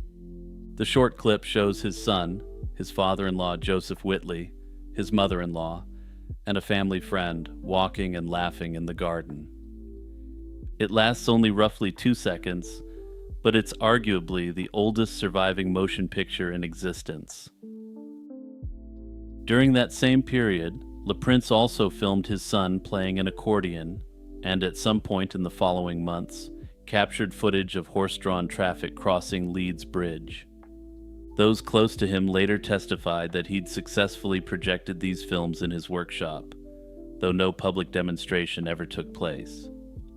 Leprince was a perfectionist, and he wouldn't show his work until he was absolutely certain it functioned flawlessly. Over the next 2 years, he continued refining his equipment, converting from paper film stock to celluloid, and improving his projector designs with the help of his assistant. By 1890, Leprince was finally ready for a public display in New York City. But then, just like that, the pioneering Frenchman disappeared. In September 1890, Leprince traveled to France following the death of his mother to visit his brother Albert in Dijon and settle family affairs. On the 16th, Albert allegedly accompanied him to the Dijon train station, where Leprince boarded an express train bound for Paris. Notably, Albert was the only person who witnessed this event, a fact that has drawn suspicion now for over a century, but I'll come back to that in a moment. Leprince was carrying his luggage and reportedly had materials related to his patents with him, though this has never been confirmed with absolute certainty. Friends were waiting to meet him in Paris before he continued on to England and then sailed to New York for his planned demonstration. He never arrived, and when the train pulled into Paris, Le Prince wasn't on it. His friends searched for him, but there was no sign of the inventor. No fellow passenger reported seeing him aboard the train. Given that Le Prince stood roughly 6 feet 3 inches tall and wore distinctive mutton chop sideburns, he wasn't someone who blended easily into a crowd. Both the French police and Scotland Yard launched investigations, but neither turned up a single lead. No body, no belongings, no witnesses, nothing. In 1897, 7 years after his disappearance, Le Prince was officially declared dead under French law. The vacuum left by Le Prince's disappearance has been filled with speculation ever since. Several competing theories have emerged over the decades, though none of them conclusively proven. The most sensational theory points the finger at Thomas Edison. Le Prince's widow, Elizabeth, was the most vocal proponent of this idea. She believed Edison had Le Prince kidnapped and slain to eliminate a competitor. Just weeks after Le Prince vanished, Edison filed a preliminary patent application for a motion picture camera that bore a striking resemblance to Le Prince's design. By May 1891, Edison's workers publicly debuted the kinetograph, and Edison went on to claim he was the sole inventor of cinematography. He aggressively used the patent system to assert dominance over the fledgling film industry, suing competitors into submission.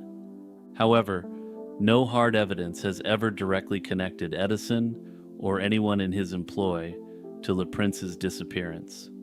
Personally, I would dismiss this hypothesis completely, since while we know that Edison was willing to crush the competition, he always did it by the letter of the law.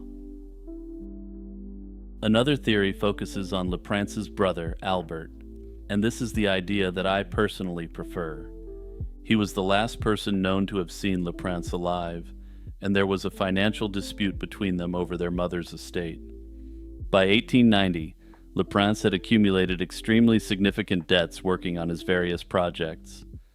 Albert was the executor of their mother's will, and Le Prince was owed money that Albert appeared reluctant to pay. Some historians have speculated that the dispute turned violent, and that Albert's account of waving his brother off at the station may have been fabricated.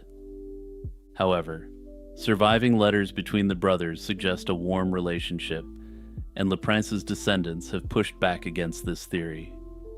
That said, nothing comes between a happy family relationship like money, and Albert stood to benefit massively if his brother went missing.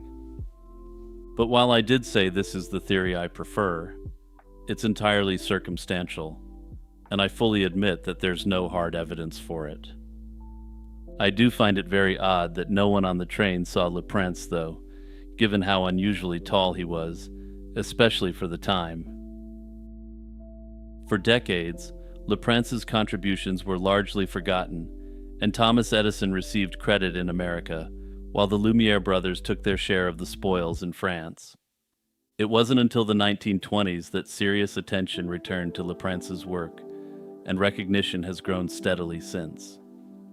In 1930, a bronze memorial plaque was unveiled at his former workshop on Woodhouse Lane in Leeds. The University of Leeds later named its Center for Cinema, Photography, and Television after him. At the end of the day, the story of Louis Le Prince is one of remarkable genius, overshadowed by enduring mystery. He created the world's first moving pictures, years ahead of the famous names that would eventually receive the credit for his pioneering work. Whatever happened on that fateful September day in 1890, this inventor of cinema left behind a transformative invention that helped change the world forever.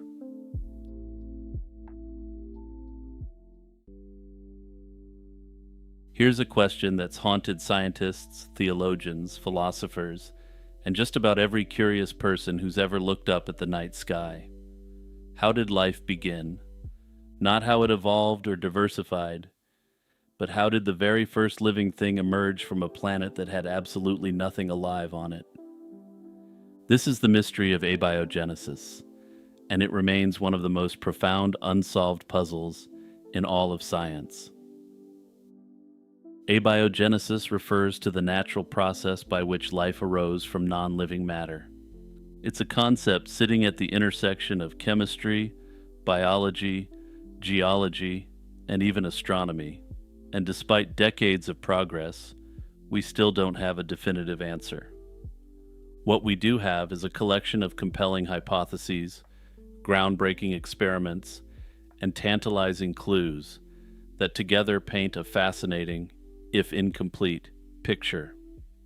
The evidence suggests that life emerged somewhere between 4.3 and 3.5 billion years ago, during a period when our planet looked nothing like it does today.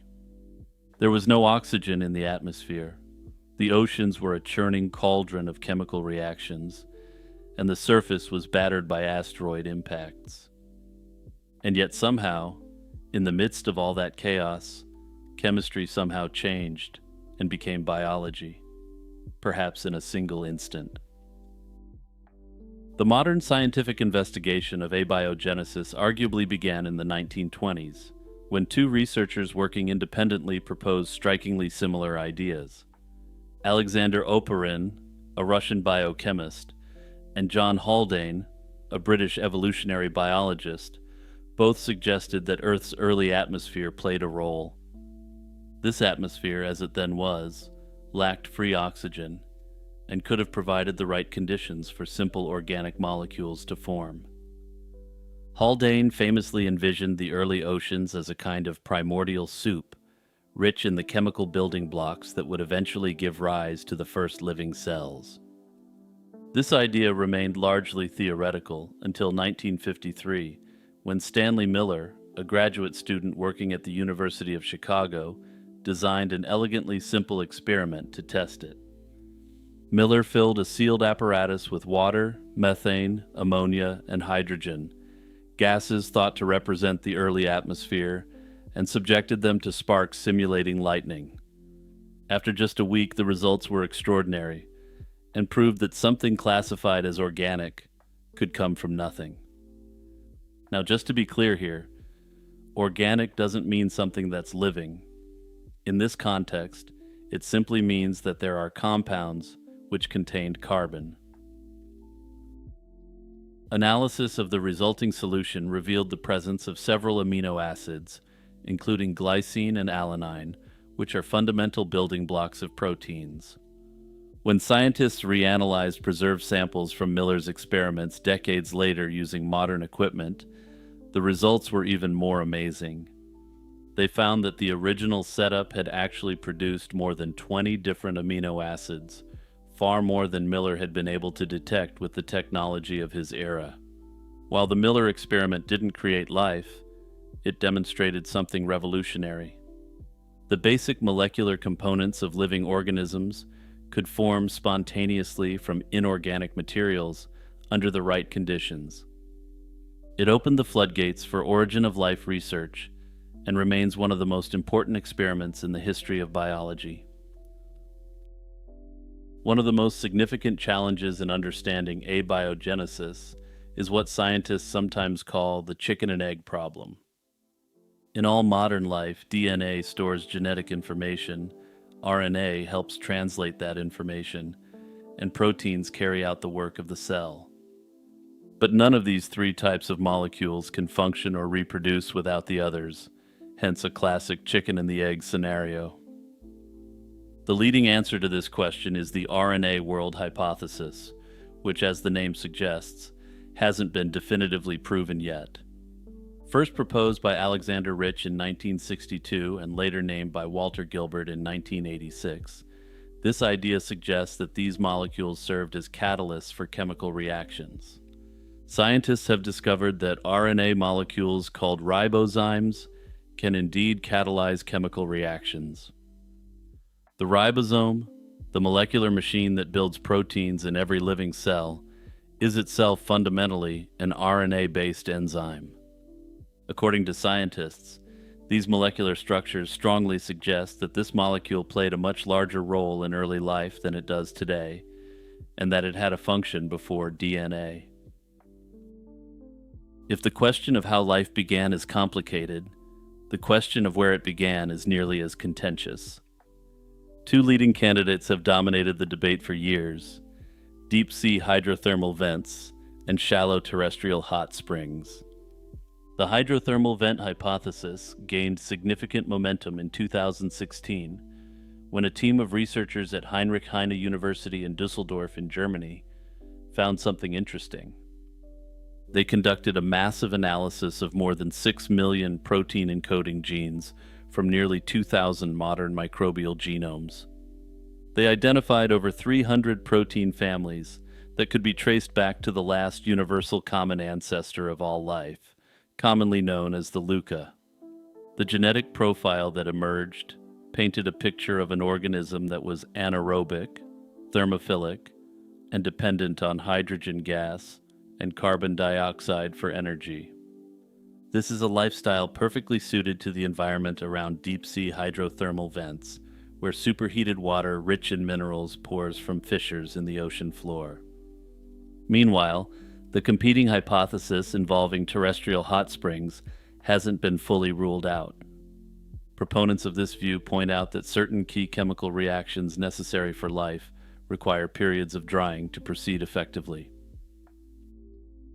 It's worth emphasizing just how much remains unknown, and we don't know exactly how the first self-replicating molecules formed. We also don't know whether life arose once or multiple times, with only one lineage surviving, though due to the LUCA phenomenon, we do know that only one was ultimately successful. We also can't yet reproduce the transition from non-living chemistry to living biology in a laboratory. Further, even if scientists could figure out how to do this, it wouldn't be clear if this is how the first instance of this actually occurred. In essence, the actual historic details of how specific chemical systems gave rise to the first cells have been lost to billions of years of time. Notably, some researchers have argued that abiogenesis and biological evolution aren't actually separate processes, but rather represent a single continuous phenomenon. Under this view, there's no sharp dividing line between chemistry and life, just a gradual ratcheting up of complexity driven by the principles of self-replication. Under this theory, natural selection operated on molecules long before anything we'd recognize as an organism existed. Others have proposed that life's building blocks didn't originate on Earth at all. The panspermia hypothesis suggests that organic compounds, or even simple organisms, were delivered to our planet by meteorites and comets. We do know that there was a very long period of heavy bombardment in the early solar system, which makes this theoretically possible. Further yet, scientists have indeed found amino acids in meteorites, lending at least partial support to the idea that space contributed some of life's raw materials. The mystery of abiogenesis isn't just an academic exercise, since understanding how life began on Earth has direct implications for whether life might exist elsewhere in the universe. If the process was relatively straightforward, as some recent research suggests, then microbial life could be common throughout the cosmos. Jupiter's moon Europa and Saturn's moon Enceladus both have subsurface oceans and hydrothermal activity, conditions that mirror what we believe existed on early Earth. In the end, though, we may never know the full story of how life began, since the evidence is ancient, fragmentary, and ultimately incomplete. But with each passing year, scientists chip away at the mystery a little more, closing the gap between the lifeless chemistry of a young planet and the first faint stirrings of something alive. If this puzzle can be solved, we will likely have a much better understanding of our place in the universe and what other life may exist, even in our own solar system. On May 26, 2009, 27-year-old Tracy Ocasio left her parents' home in Oco, Florida, headed for a local bar. Her destination was the Florida Tap Room, a bar on Raleigh Street in Orlando's Metro West neighborhood. The Orlando Magic were playing against a young LeBron James and the Cleveland Cavaliers in the Eastern Conference Finals. Tracy was a devoted Magic fan, the kind that was fully tapped in and planned her nights around the games. Before tip-off, she spoke with her mother, Elizabeth, and said she'd be home later that night. Surveillance footage captured her leaving the bar around 1:30 in the morning on May 27th, accompanied by a man. Investigators identified him as 28-year-old James Virgil Hadaway, an Oco resident with a lengthy and troubling criminal record. That record included robbery, burglary, theft, and drug charges, amongst other offenses. When Tracy didn't return by morning, Elizabeth called her daughter's friends, trying to track her down. That evening around 7, an Oco resident called police to report an abandoned car sitting on a vacant lot on Franklin Street. It was Tracy's yellow 2002 Chevrolet Cobalt, and upon investigation, both front seats were pushed all the way forward. Her keys, cell phone, and wallet were all missing, though there didn't appear to be any other signs of a disturbance. Notably, the car sat roughly 150 yards from Hadaway's home on Lyle Street, which immediately caused even more heat to come down on him.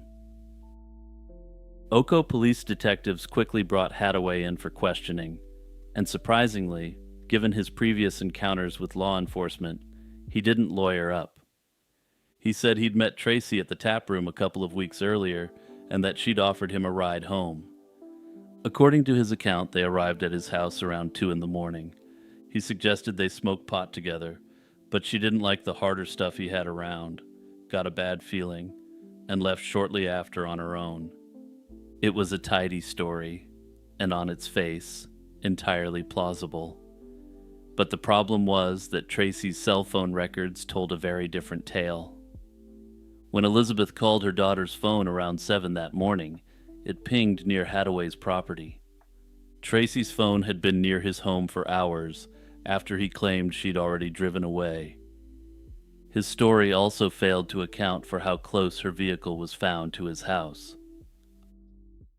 On May 29th, detectives brought Hadaway back in, keeping him for 12 hours of questioning. He took a polygraph test during the session, which, according to detectives, he failed. When pressed further, Hadaway asked for a lawyer, and the interrogation ended.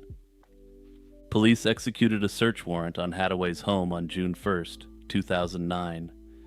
They found drug paraphernalia, enough to arrest him on unrelated charges, but nothing that directly linked him to Tracy's case. There were no keys, no phone, no wallet, nothing belonging to Tracy at all on his property. Bloodhounds were deployed to track her scent from the abandoned car, but the dogs didn't pick up a trail.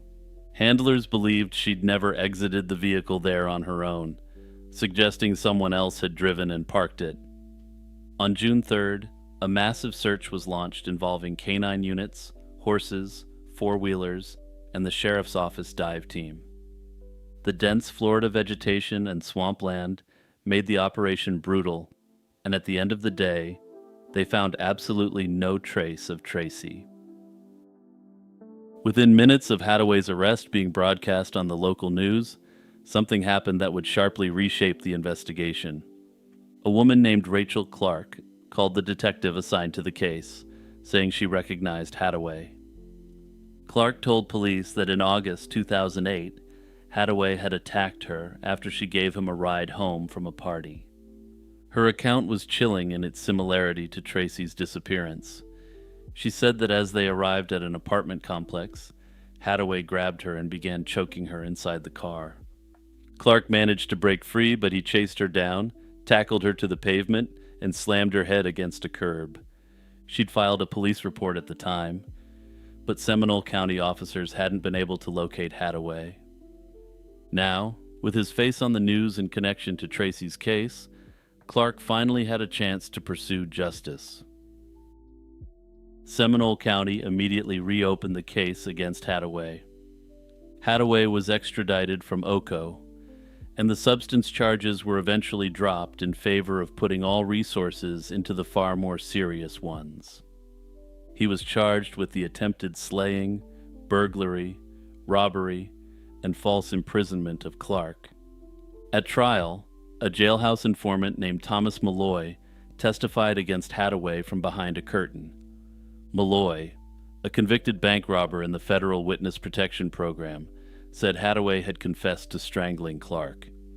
In April 2011, a jury deliberated less than 3 hours before finding Hadaway guilty on all counts, and in May, he was sentenced to life in prison.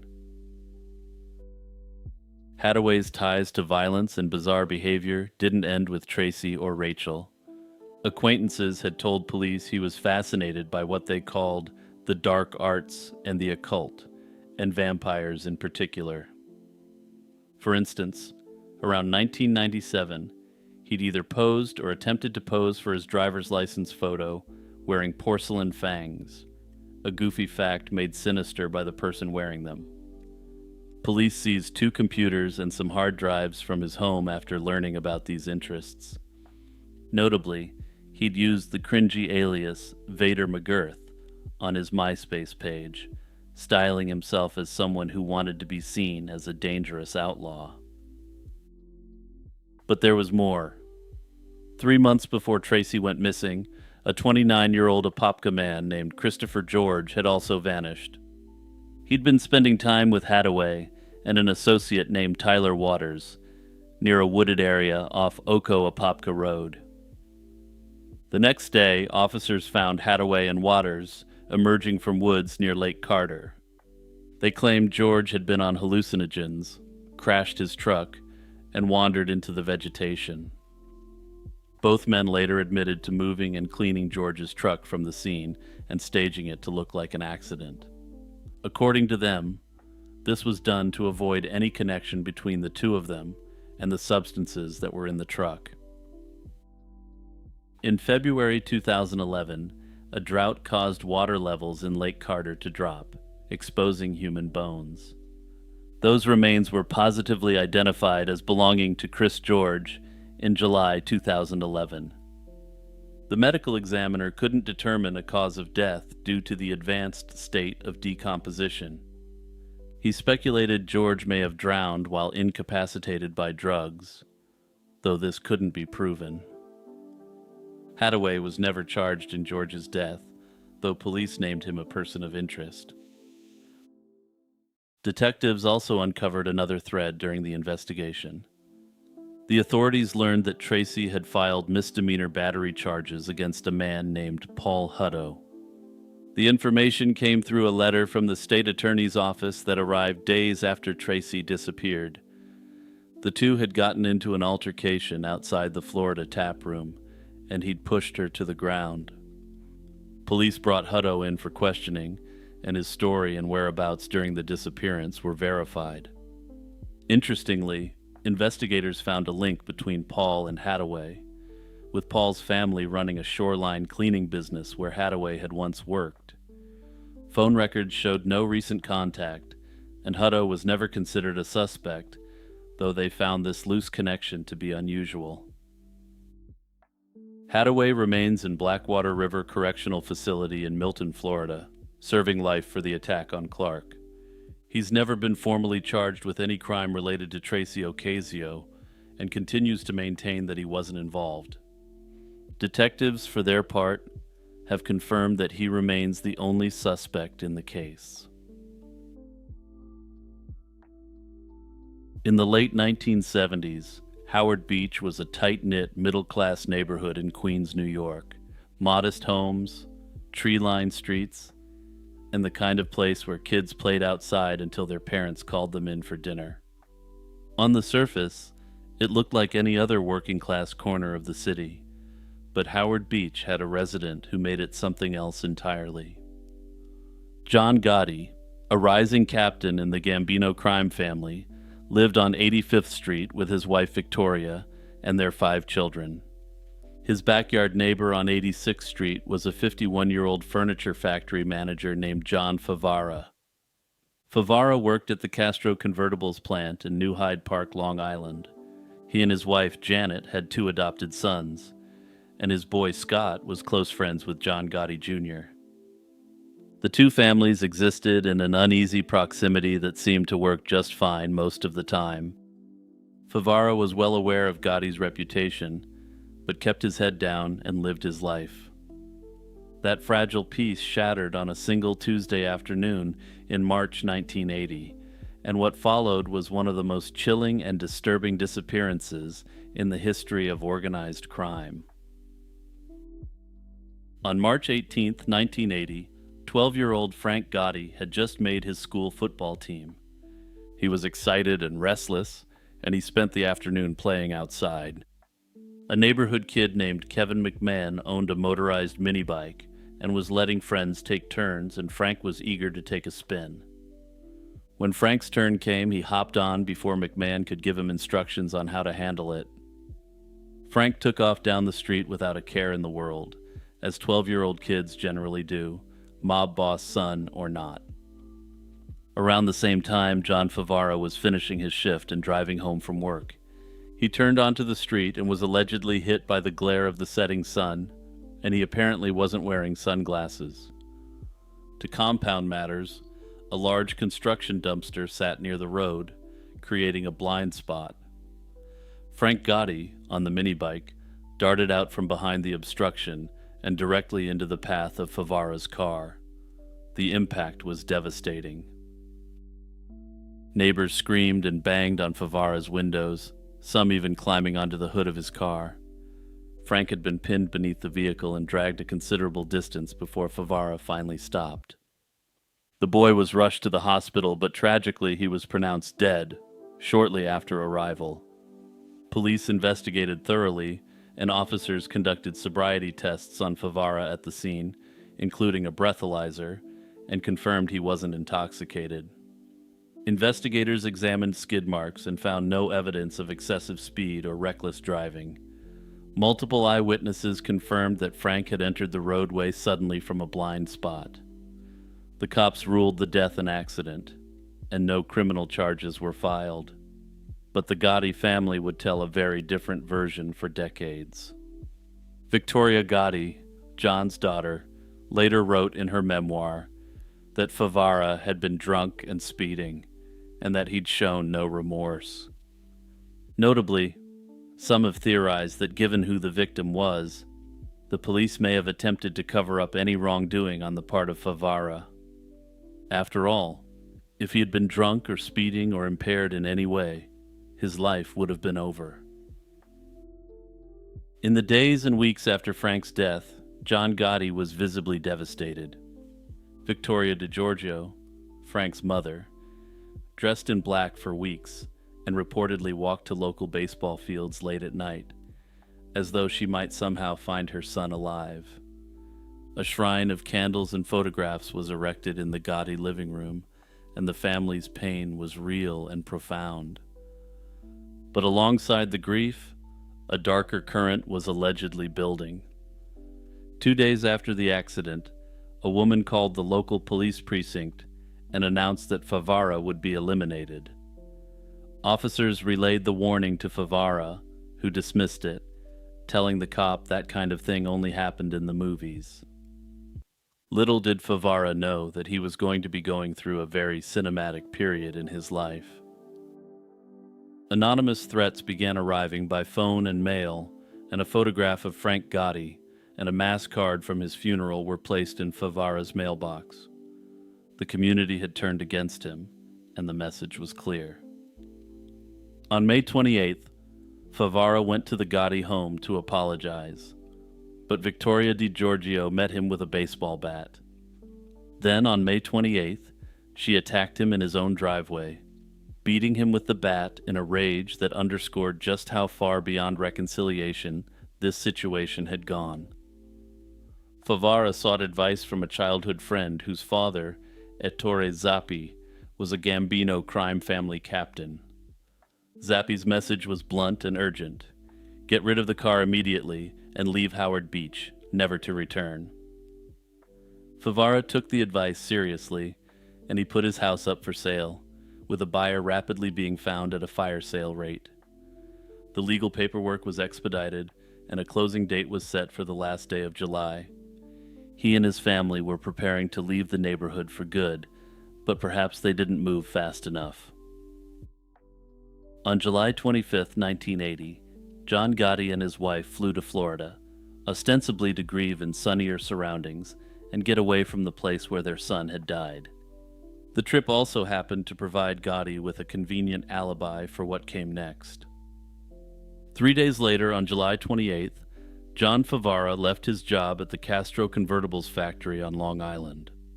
He never made it home, and according to the authorities, multiple witnesses saw what happened. Several men confronted Favara near his workplace. He was beaten, possibly with a baseball bat, and shoved into a dark-colored van. Some witnesses reported hearing what sounded like a shot, possibly from a silenced weapon. The van sped away, and perhaps unsurprisingly, that was the last time anyone saw John Favara alive. His wife Janet reported him missing the following day on July 29th. The Gotti family returned from Florida on August 4th and were immediately questioned by investigators. Victoria DiGiorgio told detectives she didn't know what had happened to Favara, but wasn't sorry if something did. She added that he'd never sent a sympathy card, never apologized, and never even gotten his car repaired or cleaned up, simply leaving it as a cruel reminder to them. John Gotti, when informed that Favara was missing, reportedly shrugged and said that he wouldn't be helping at all given the circumstances.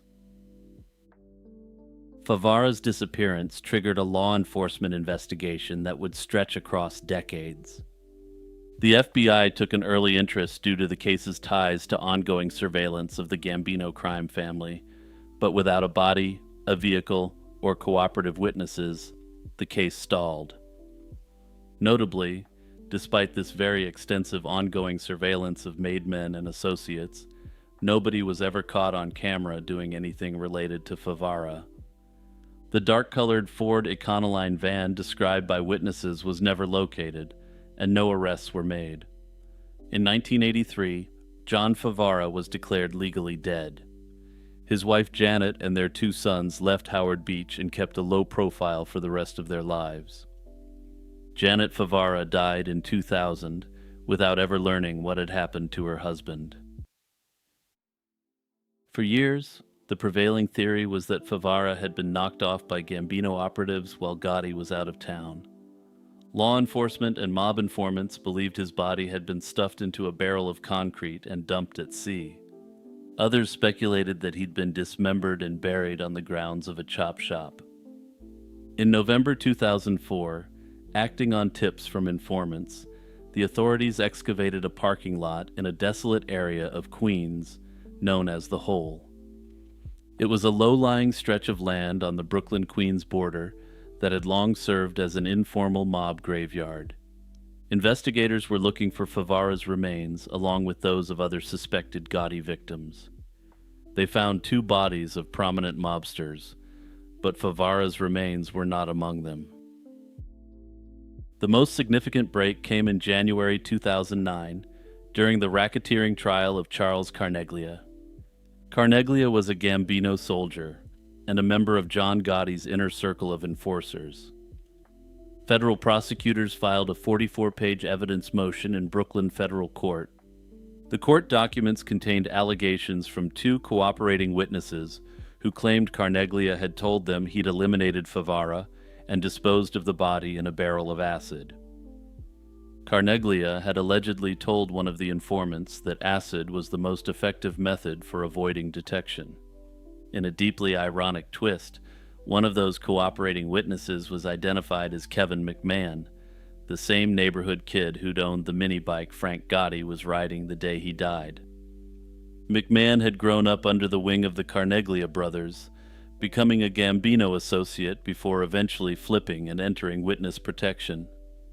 The jury in Carneglia's trial failed to reach a verdict on the Favara charge specifically. He was, however, convicted of racketeering and conspiracy involving 4 other hits and sentenced to life in prison. So yeah, perhaps not a great guy to say the least. No one has ever been formally convicted in relation to the presumed hit on John Favara, and his body's never been recovered. The case remains officially unsolved, though almost everyone connected to it, from law enforcement to mob insiders, believes John Gotti's hand was involved in the act to some extent. Gotti himself went on to become the boss of the Gambino family in 1985, after ruthlessly climbing his way to the top. He was finally convicted in 1992 and sentenced to life in prison, dying of cancer in federal prison in 2002. Notably, some have theorized that Gotti himself may not have actually ordered that Favara be taken out. It remains a possibility that someone working under him saw the opportunity to take action and win favor with his boss. After all, it was very clear that Gotti was personally distraught by the matter, and clearly wouldn't be shedding any tears for Favara. Regardless of what actually happened, Favara's disappearance remains one of the most disturbing unsolved cases tied to the mafia. It's a stark reminder that in the world of organized crime, an innocent accident, if that's what it was never going to be a defense. Hey friends, it's Jimmy here with that usual reminder to hit the subscribe button and to check out the YouTube membership or the Patreon to help out further. Anyway, with that said, we've still got a lot of content to get through, so let's get back to business. In November of 1930, a Canadian fur trapper named Joe LaBelle made his way across the frozen landscape of what was then the Northwest Territories. He was heading toward a small Inuit settlement on the shores of Lake Anjikuni, and LaBelle knew the village well. He'd passed through before on his trapping routes, and had always been greeted warmly by its inhabitants. It was a community of roughly 25 people who lived off the land in one of the most remote corners of the continent. The area around Lake Anjikuni, now part of the Kivalik region of Nunavut, is a vast stretch of the Canadian Shield, scraped flat by ancient glaciers and dotted with lakes and rivers. It's the kind of place where the cold winds can erase absolutely everything beneath them. In November, the average temperature stays well below freezing, and the lake itself becomes an unbroken sheet of ice indistinguishable from the barren tundra surrounding it. This was the world LaBelle walked into, expecting a hot meal and a warm place to sleep. What he found instead was silence. According to the account that would eventually reach print, LaBelle called out as he approached the settlement but received no response. He moved through the village and discovered it completely abandoned with the tents and shelters still intact. Unfinished garments lay with needles still threaded through the fabric, and old food hung over fire pits where the flames had long since gone out. Personal belongings and provisions remained undisturbed, as though the inhabitants had simply stood up and walked away in the middle of their daily routines.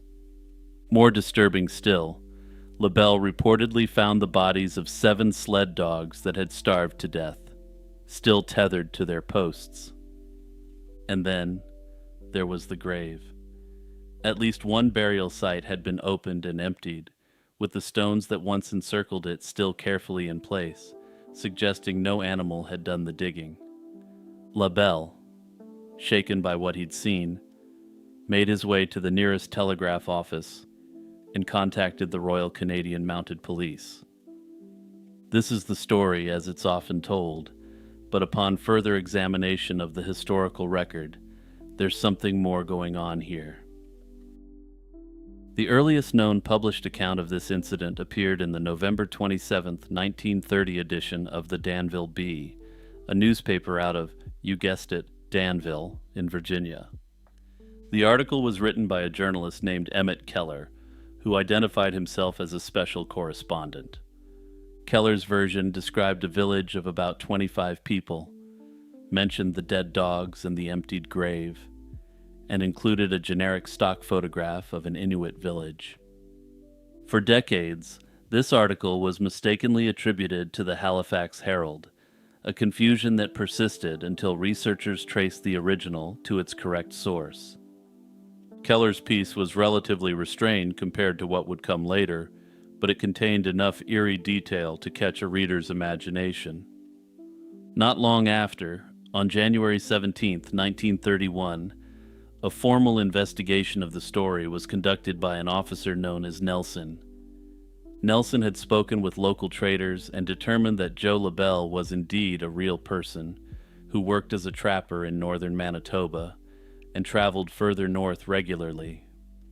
However, no one in the region had heard of this village or its alleged disappearance. Nelson also discovered that the photograph Keller used was a stock photograph, despite being presented as the real deal in the article.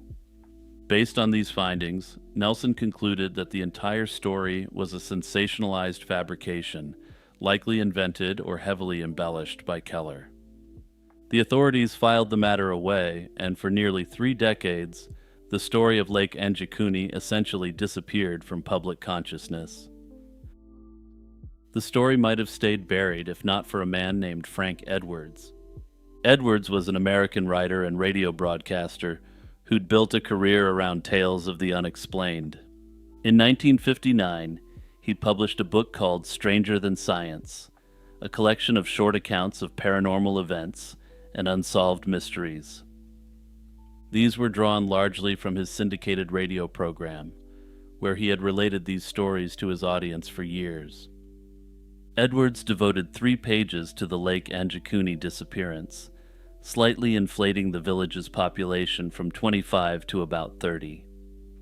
He described the scene LaBelle allegedly encountered in vivid terms, detailing the abandoned meals, the frozen dog carcasses, and the baffling absence of any explanation. Edwards offered no sources and made no reference to either the 1930 newspaper article or the 1931 investigation. His version read like a campfire tale polished for a national audience, and it worked. The book was a bestseller, and the Lake Anjikuni story was reborn. For the next 17 years or so, the story circulated quietly through books about the paranormal, but nobody added anything particularly new. That changed in November 1976, when a writer named Dwight Whalen published a cover story in Fate magazine titled Vanished Village Revisited. Whalen was apparently the first person to track down the original 1930 newspaper article and the 1931 police report, connecting dots that Edwards had either overlooked or chosen to ignore. When Whalen contacted the authorities directly, he was told they had no record of any unusual event at Lake Anjikuni. Whalen's conclusion was cautious but pointed, and he suggested the whole story was likely invented by Keller. In the alternative, he thought it was possibly based on a tall tale he'd heard from LaBelle, who may or may not have stumbled upon the genuine remains of an abandoned camp.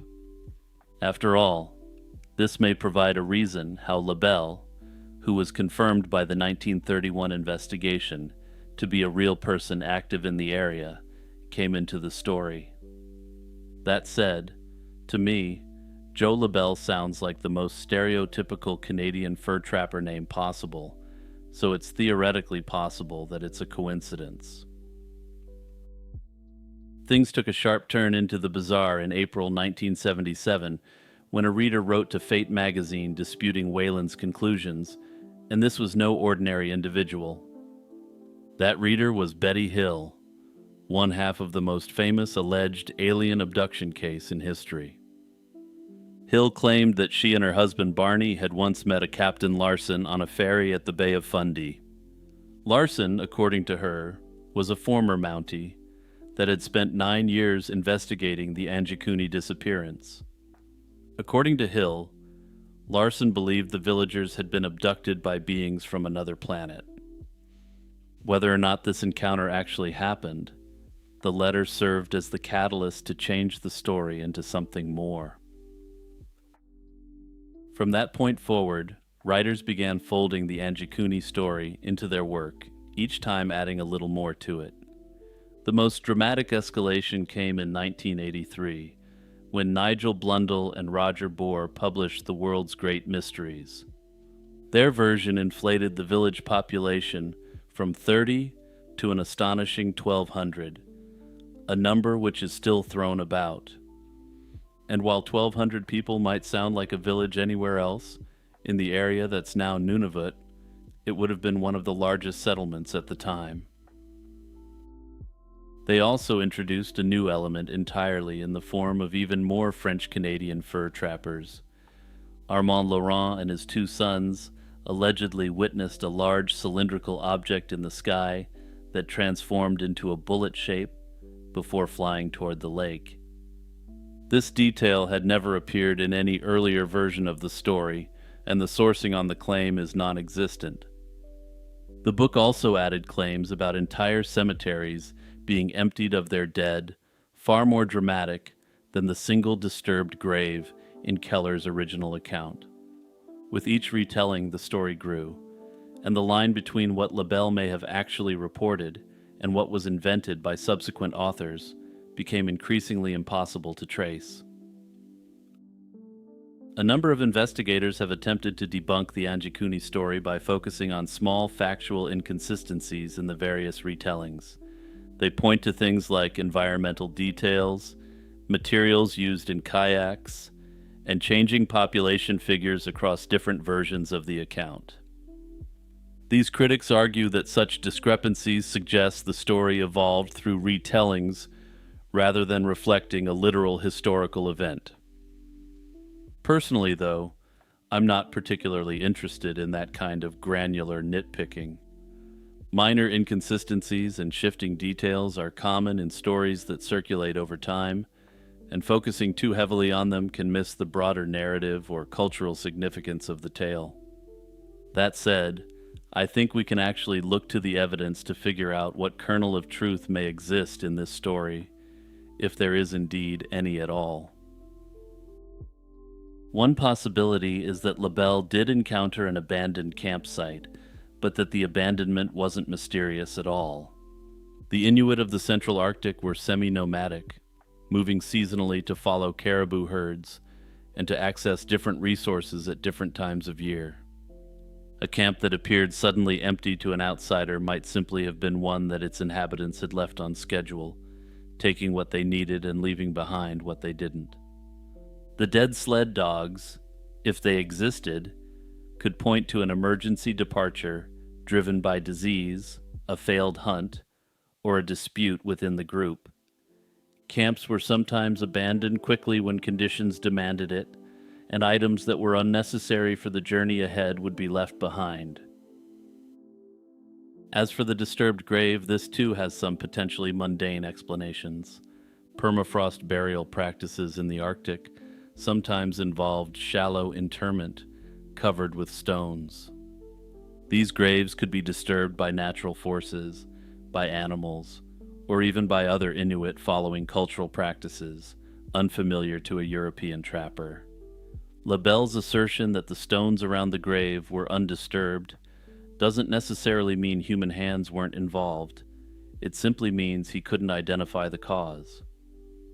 It's plausible that Lebel found something genuinely unsettling, something he couldn't explain with his own experience, and that the story grew from there. Keller, a journalist looking for a dramatic dispatch from the north, would have had every incentive to sharpen the edges and lean into the mystery. What makes the Lake Anjikuni story endure isn't the strength of the evidence, it's the image. There's something deeply unsettling about the idea of an entire community vanishing in the middle of ordinary life, leaving behind the half-finished evidence of their existence. It taps into a primal fear of abandonment and erasure, the idea that a person or a people can simply be wiped from the earth without explanation. That fear is amplified by the setting, a landscape so vast and so empty that it feels as though it could swallow anything without leaving a trace. The story also endures because it's been so useful to so many different kinds of storytellers. The original Keller article provides enough evidence to suggest that something happened that anyone interested in the unexplained can slot their own theories into the few facts. Of course, it appears to me that Blundell and Bohr, or perhaps their publisher, wanted something a bit spicier than the subtly mysterious version originally told by Keller. For what it's worth, the Mounties today maintain that the entire incident is an urban legend, and in all likelihood, they're right. The chain of evidence leads back to a single newspaper article written by a journalist whose credibility was questioned almost immediately. Unusual for a case like this is that the Mounties actually investigated the claims almost immediately, who discounted Keller's report.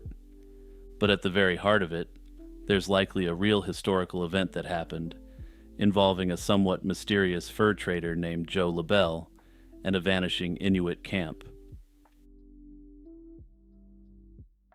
For centuries, the Brown Lady of Raynham Hall was a whispered legend, confined to the corridors of a Norfolk mansion. Then, in 1936, two photographers claimed they captured her on film, and the Brown Lady became arguably the most famous ghost in the history of photography of the era. Most accounts trace the identity of the Brown Lady to Lady Dorothy Walpole, the sister of Sir Robert Walpole, who's widely considered Britain's first Prime Minister. Dorothy married Charles Townshend, the second Viscount Townshend, in 1713. It was actually her second marriage, as she'd previously been married to a man who died young. By most historical records, the marriage to Townshend was deeply troubled. Townshend was known for his volatile temper, and there were persistent rumors that he kept Dorothy locked away in Raynham Hall after discovering she'd been unfaithful. Some versions of the story claim she was confined to a set of rooms and forbidden from seeing her children. She died in 1726, and the official cause was listed as smallpox, though skeptics over the centuries have questioned whether her death was quite so straightforward. The nickname itself comes from the brown brocade dress the figure is said to wear when she appears. Witnesses across multiple generations described seeing a woman in a brown gown drifting through the halls and staircases of Raynham Hall. The earliest reported encounters with the Brown Lady date to the early 19th century, though it's likely the stories circulated privately among servants and family members before. During a Christmas gathering in 1835, one Colonel Loftus, a guest at the estate, claimed he saw the apparition on two separate nights. He described her as a woman of aristocratic bearing wearing a brown satin dress, but what disturbed him most were her eyes. He said the figure's eye sockets appeared dark and hollow, as though the eyes themselves had been gouged out. His account was considered credible enough at the time that local artists were commissioned to paint the figure based on his description. Unfortunately, this painting appears to have not been notable enough at the time, and it slipped into the spooky realm of lost media. Either that, or it's just not notable enough to have been digitized. Take your pick. But hey, it's my video, and I'm going for historical lost media on vibes alone. Another notable encounter involved Captain Frederick Marryat, a celebrated Royal Navy officer and novelist, who was no stranger to danger or deception. Marryat reportedly stayed at Raynham Hall specifically because he was skeptical of the ghost stories and wanted to debunk them. He was, by all accounts, a practical man who had faced storms at sea and combat, and he found the idea of a ghost in a country house rather absurd. According to the account, the captain encountered the apparition in a hallway one night, and what he did next is honestly kind of hilarious and lends credence to the story in my view. He claimed the figure grinned at him in a diabolical fashion, and in a moment of panic, he fired his pistol directly at her. The bullet passed through the specter and lodged in a door behind her. Whether Marryat's account is entirely reliable has been debated, but it added a vivid and dramatic chapter to the Brown Lady's growing legend. The moment that transformed the Brown Lady from a regional ghost story into an international sensation came on September 19, 1936. Captain Provand and Inder Shira, two photographers working for Country Life magazine, were at Raynham Hall to photograph the interiors for a feature article. The assignment was routine architectural documentation, the kind of work the magazine published regularly to showcase Britain's grand estates. As Provand set up a shot of the oak staircase, Shira reportedly noticed a veiled, luminous figure descending the steps. He urged Provand to take the photograph immediately, and Provand, though he hadn't seen anything himself, complied. When the plate was developed, it appeared to show a translucent, ghostly figure on the staircase, draped in what looked like a white veil or shroud. The image was first published in Country Life on December 1st, 1936, and it caused an immediate stir. It was subsequently picked up by newspapers and paranormal publications around the world. The photograph remains one of the most widely reproduced and debated images in the history of the paranormal. Also, if you're just listening, now would be the time to look and check out this picture and see what you think for yourself. Skeptics have naturally offered alternative explanations, varying in their potential plausibility. Some photographic experts have suggested the image could be the result of double exposure, a smear of grease on the lens, or light leaking onto the plate during development. Others have pointed out that the figure's appearance doesn't closely match the traditional description of the brown lady in her brown dress. Notably, the ghost in the photograph appears in white, and according to some sources, she appears to be wearing a veil. Whether what's actually being seen is an outline of a veil, or just her hair is open to interpretation in my view. The most interesting theory is that this photograph is a simple overlay of a statue of the Madonna on the staircase, a hypothesis that I find fairly alluring. Defenders of the photograph's authenticity have noted that Provand and Shira maintained their account consistently and claimed neither photographer had a known motive for fabrication. They've also noted that there has been no definitive debunking of the photograph, despite it being nearly a century old. What makes the brown lady endure isn't just the photograph, though that certainly helped cement her place in the paranormal canon. It's the depth of the historical narrative behind her. If Dorothy Walpole truly was imprisoned in her own home, cut off from her children, and left to die in isolation, then the ghost story becomes something more than a campfire tale. It becomes a story about injustice, about suffering, and about the refusal to be forgotten. The aristocratic setting of Raynham Hall, with its imposing facade and centuries of accumulated power, adds a layer of Gothic weight that few haunted houses can match. The Townshend family has largely been private about the ghost stories, neither aggressively promoting nor categorically denying the haunting. Raynham Hall isn't a tourist attraction in the way that some allegedly haunted properties have become, which lends it a kind of restraint that makes it more compelling rather than less. Reports of sightings have diminished significantly since the mid-20th century, leading some to speculate that whatever energy was behind the manifestation has dissipated.